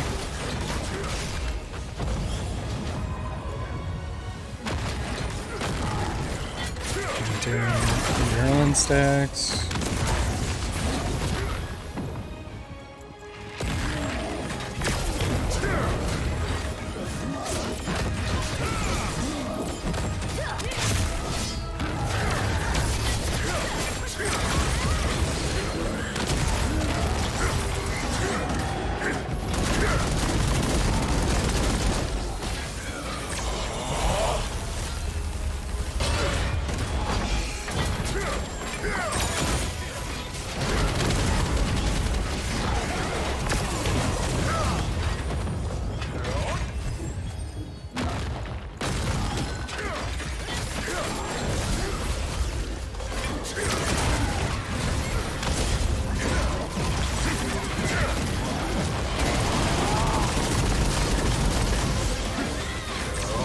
Can't believe we had stacks this long. Yeah, there they go.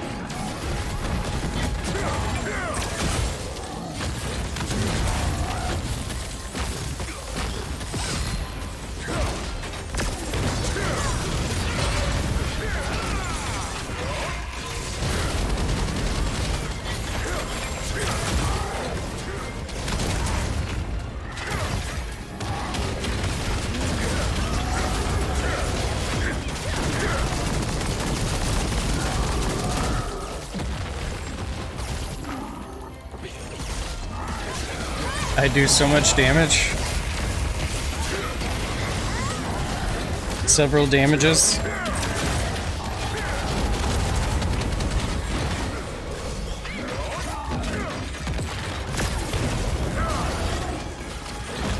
Multiple damages.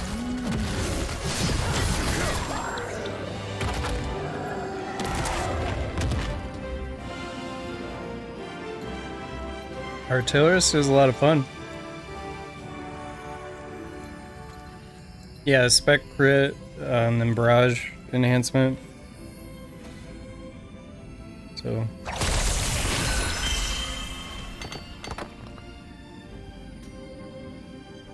yeah, I did most damage.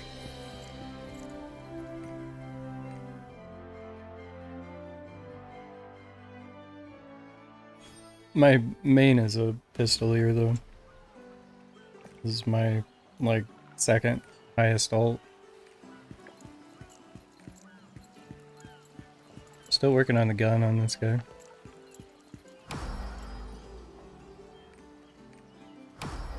Time to do Scouter.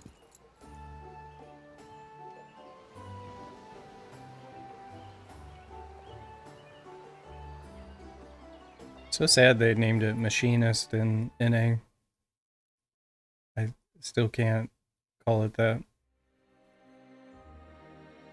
Scouter is such a cool name. Why get rid of it?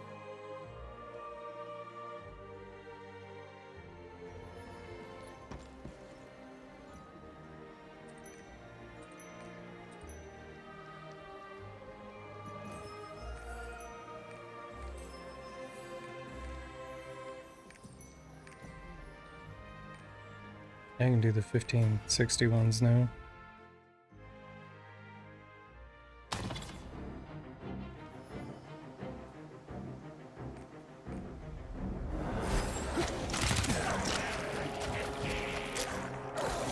Scouter is actually my second fastest chaos dungeon doing character. The fastest one being the Gunlancer. Scouter does a very quick job of clearing out mobs. As Iron Man.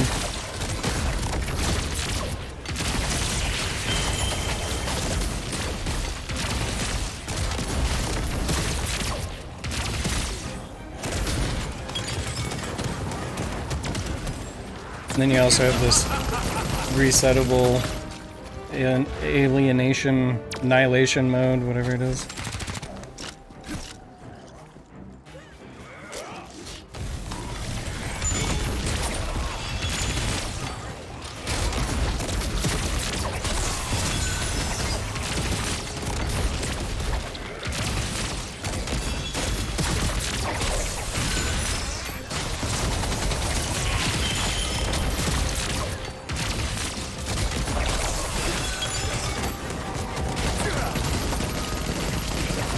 What region are you in?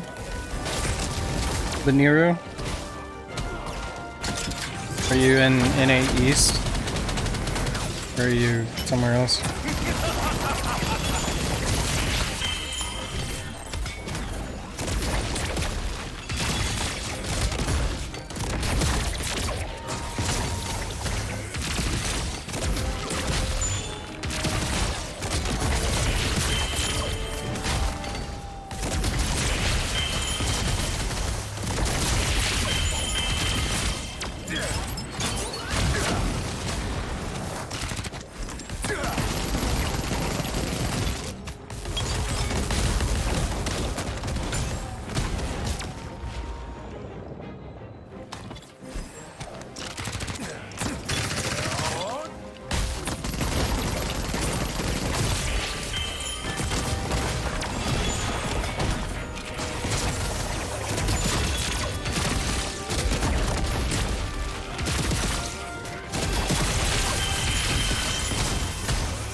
So if you're in NA East, I could probably help you do 3-4.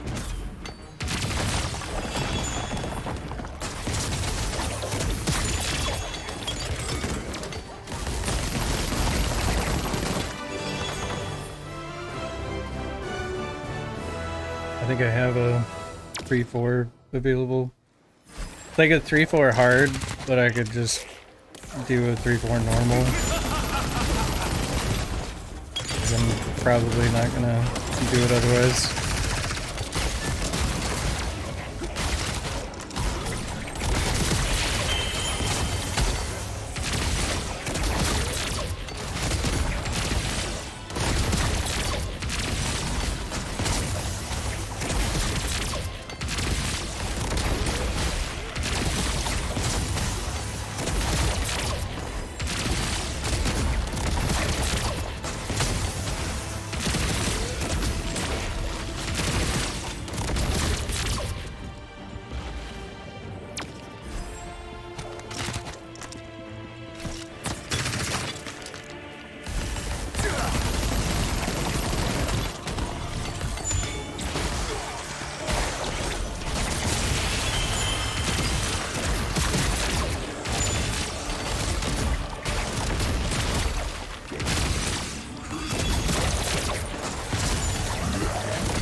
Hello, adventurer.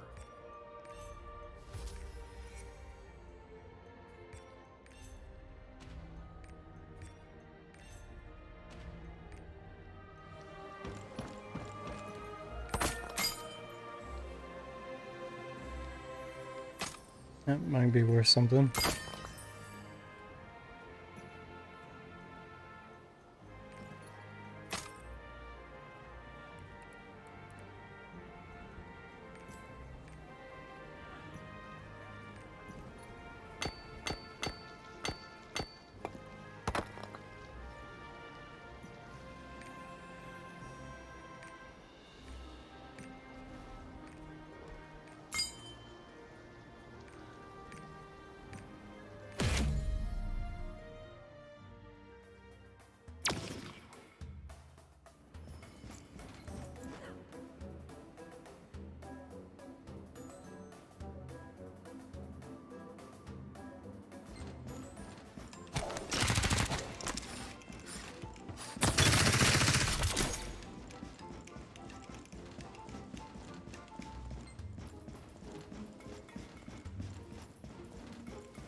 Back over 40 million silver.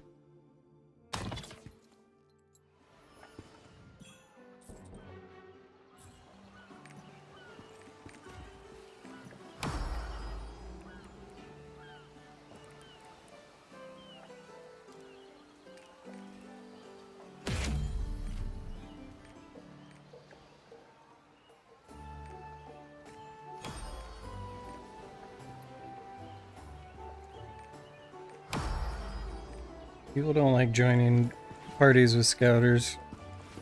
I get gate kept on my 1560 scouter like crazy sometimes. So I'll give this a minute, and if not, I'll give up on it and do something else.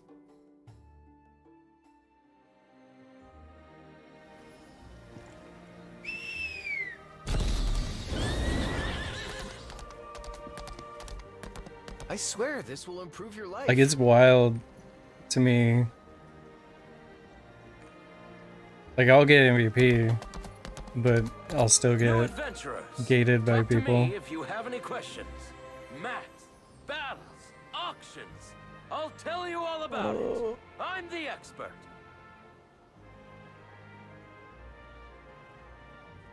Yeah, it's probably not gonna happen. I almost always have to wait to do monkey on my scouter with people I know. It's sad.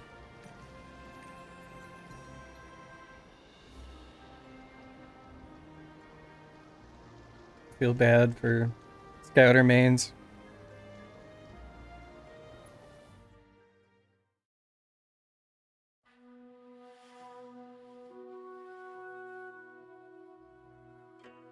Ended up getting a way card yesterday. That was fun. That's why this guy's in Melody Forest.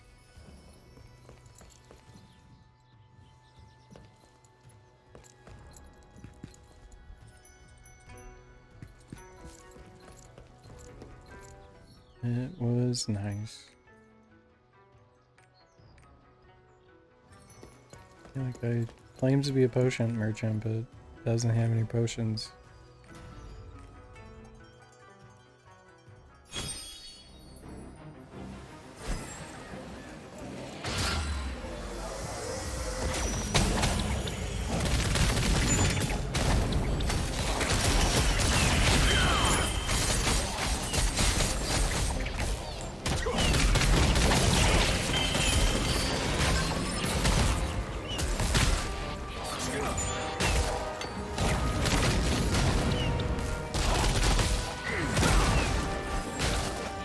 I'm still not like fully in love with the Sharpshooter's kit.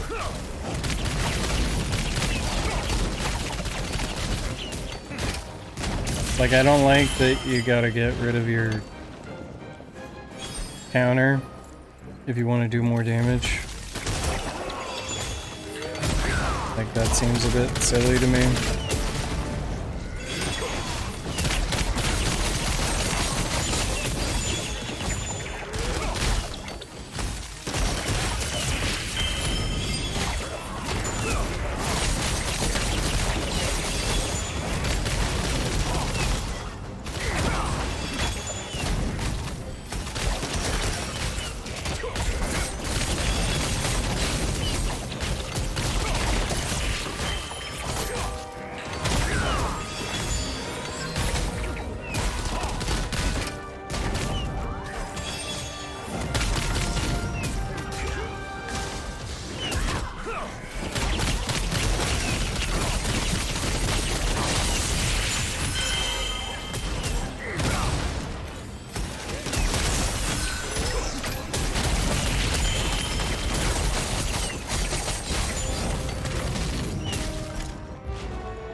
It's like they just released the release notes for the new patch. We'll go through those after this Chaos Dungeon.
What's nice is they made it so you can use the Wings of Storm while you're in Blade Storm. That wasn't a thing before.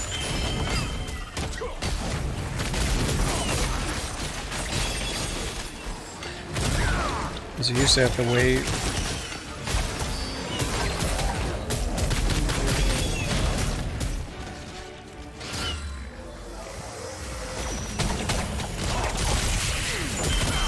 Go over him.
Alright.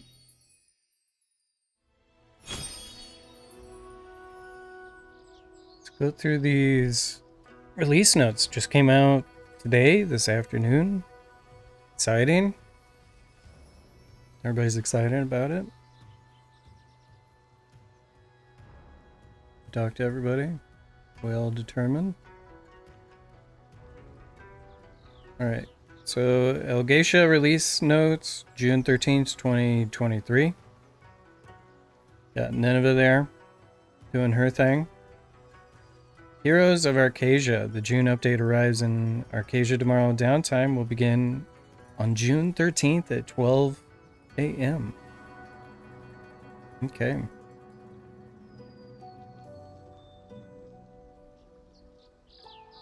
Yeah. So, Elgacia release notes, June 13th.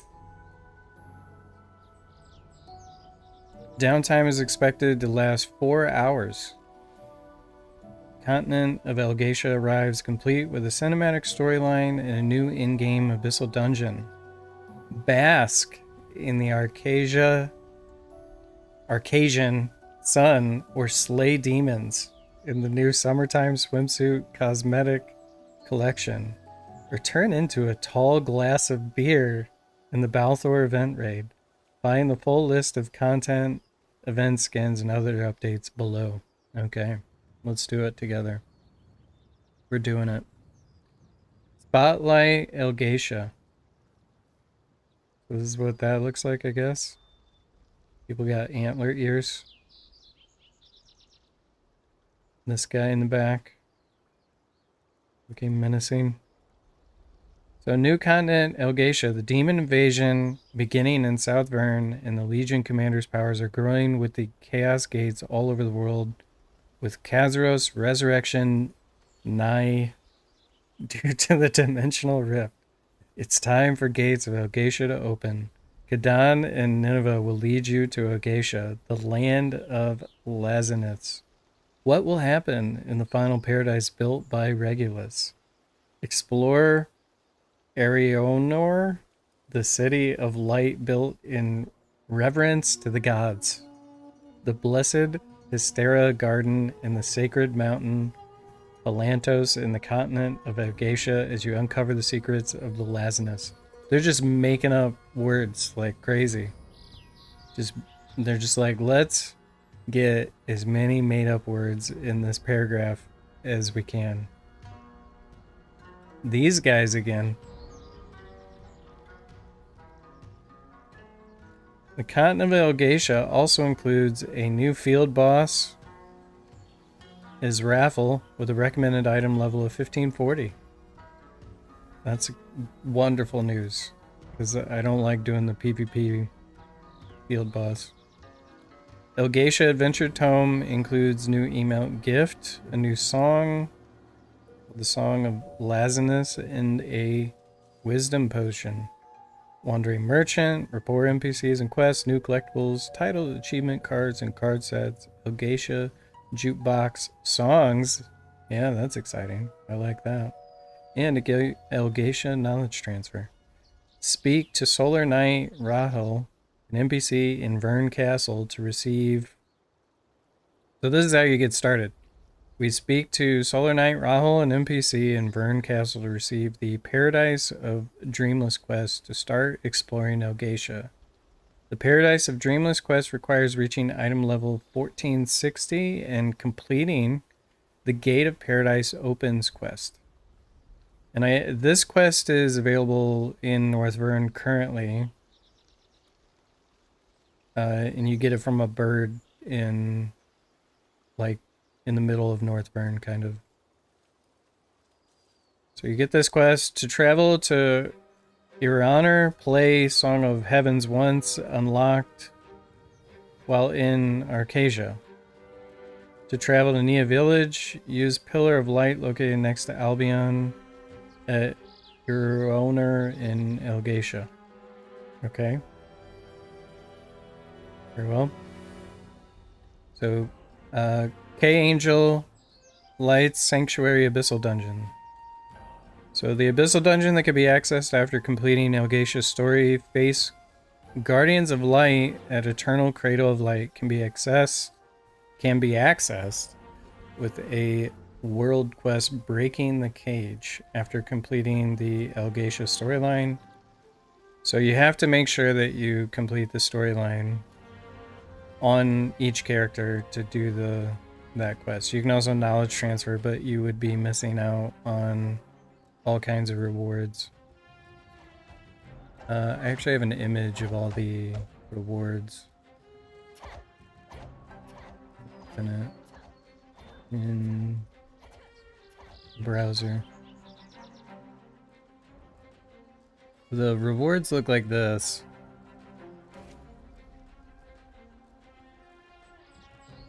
So you got, like, the main thing is the cards. You want to make sure you do it, the cards at least. Alright, the storyline isn't the only epic experience in Elgatia. K-Angel Light Sanctuary also arrives a 4-player Abyssal Dungeon that can be accessed after completing the storyline. The K-Angel Abyssal Dungeon has 2 difficulties, normal and hard, and has 4 gates to save your progress. Normal mode requires 1540, hard requires 1580. So I'm planning on doing 1 hard and 4 normals. Yeah. The harder the difficulty, the more impressive the rewards will be, such as Inferion of Contemplation, which grants the ability to upgrade Ancient Legion raid gear set bonuses to level 3. After clearing hard mode, Eternal Cradle of Light gates 2 and 4, players have a chance to obtain 2 special mounts, which are these wings.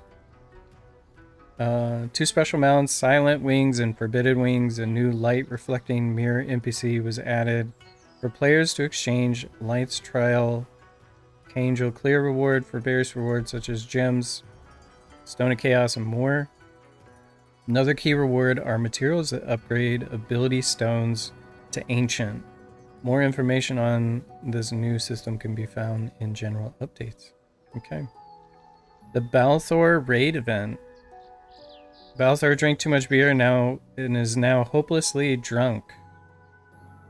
Calm him down to get special rewards in a new event. Receive an event quest from Legendary Secret Tavern Master located in each major city.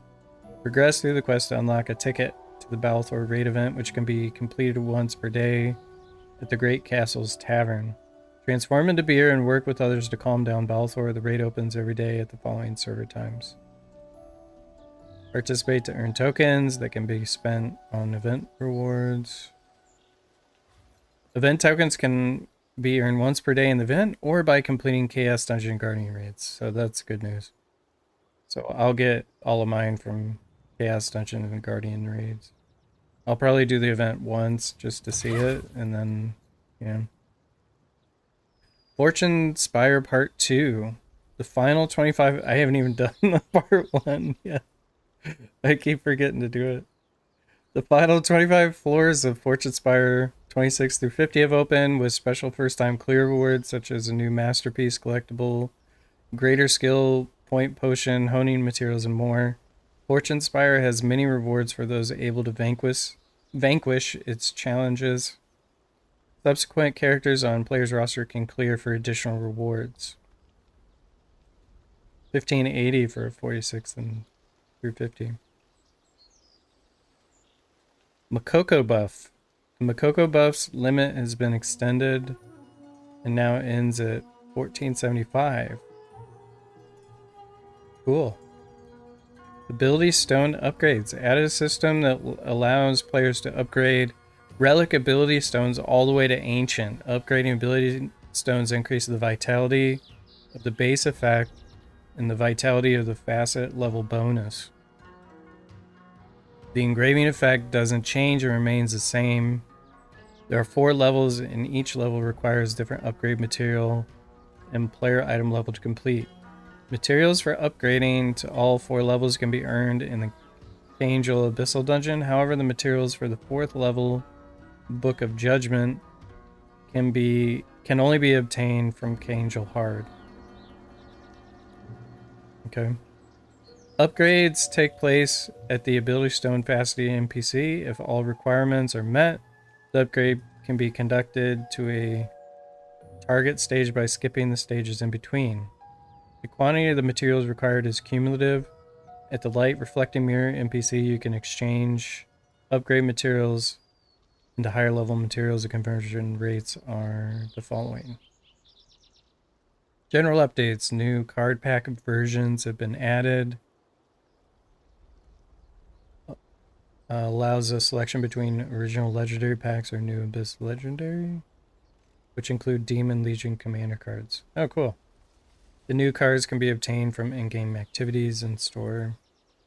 Updated the daily login reward track. Text-to-speech setting is now automatically enabled when using the game entry. Increased daily ad item restrictions for market auction house from 20 to 40. Nice. Player report feature has been integrated to the guest book list to report. Oh, okay. So if people are spamming guest books, I guess. The card packs in the in-game store have been updated, include Abyssal Legendary card packs. Bask in the Sun. Let's check this little video out.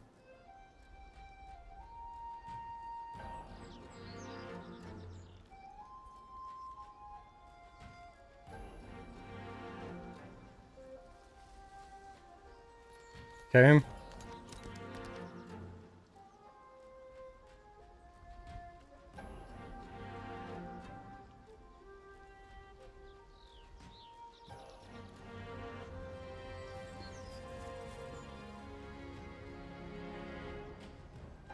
All right. Don't know if I'll get any of those.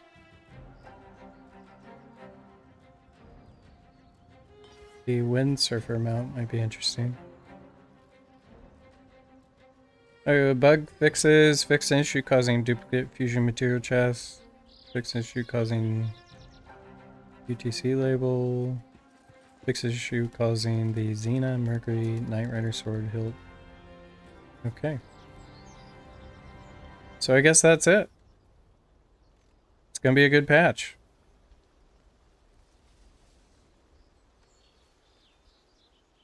And these are the rewards for doing the storyline. So you're going to want to do the storyline on every character you can. Primary reason is for these cards right here.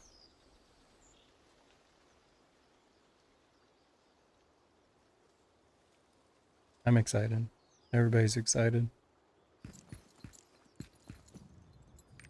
Okay.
That's almost a good item.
Yeah, I think I'm gonna get some lunch, and I'll be back on later.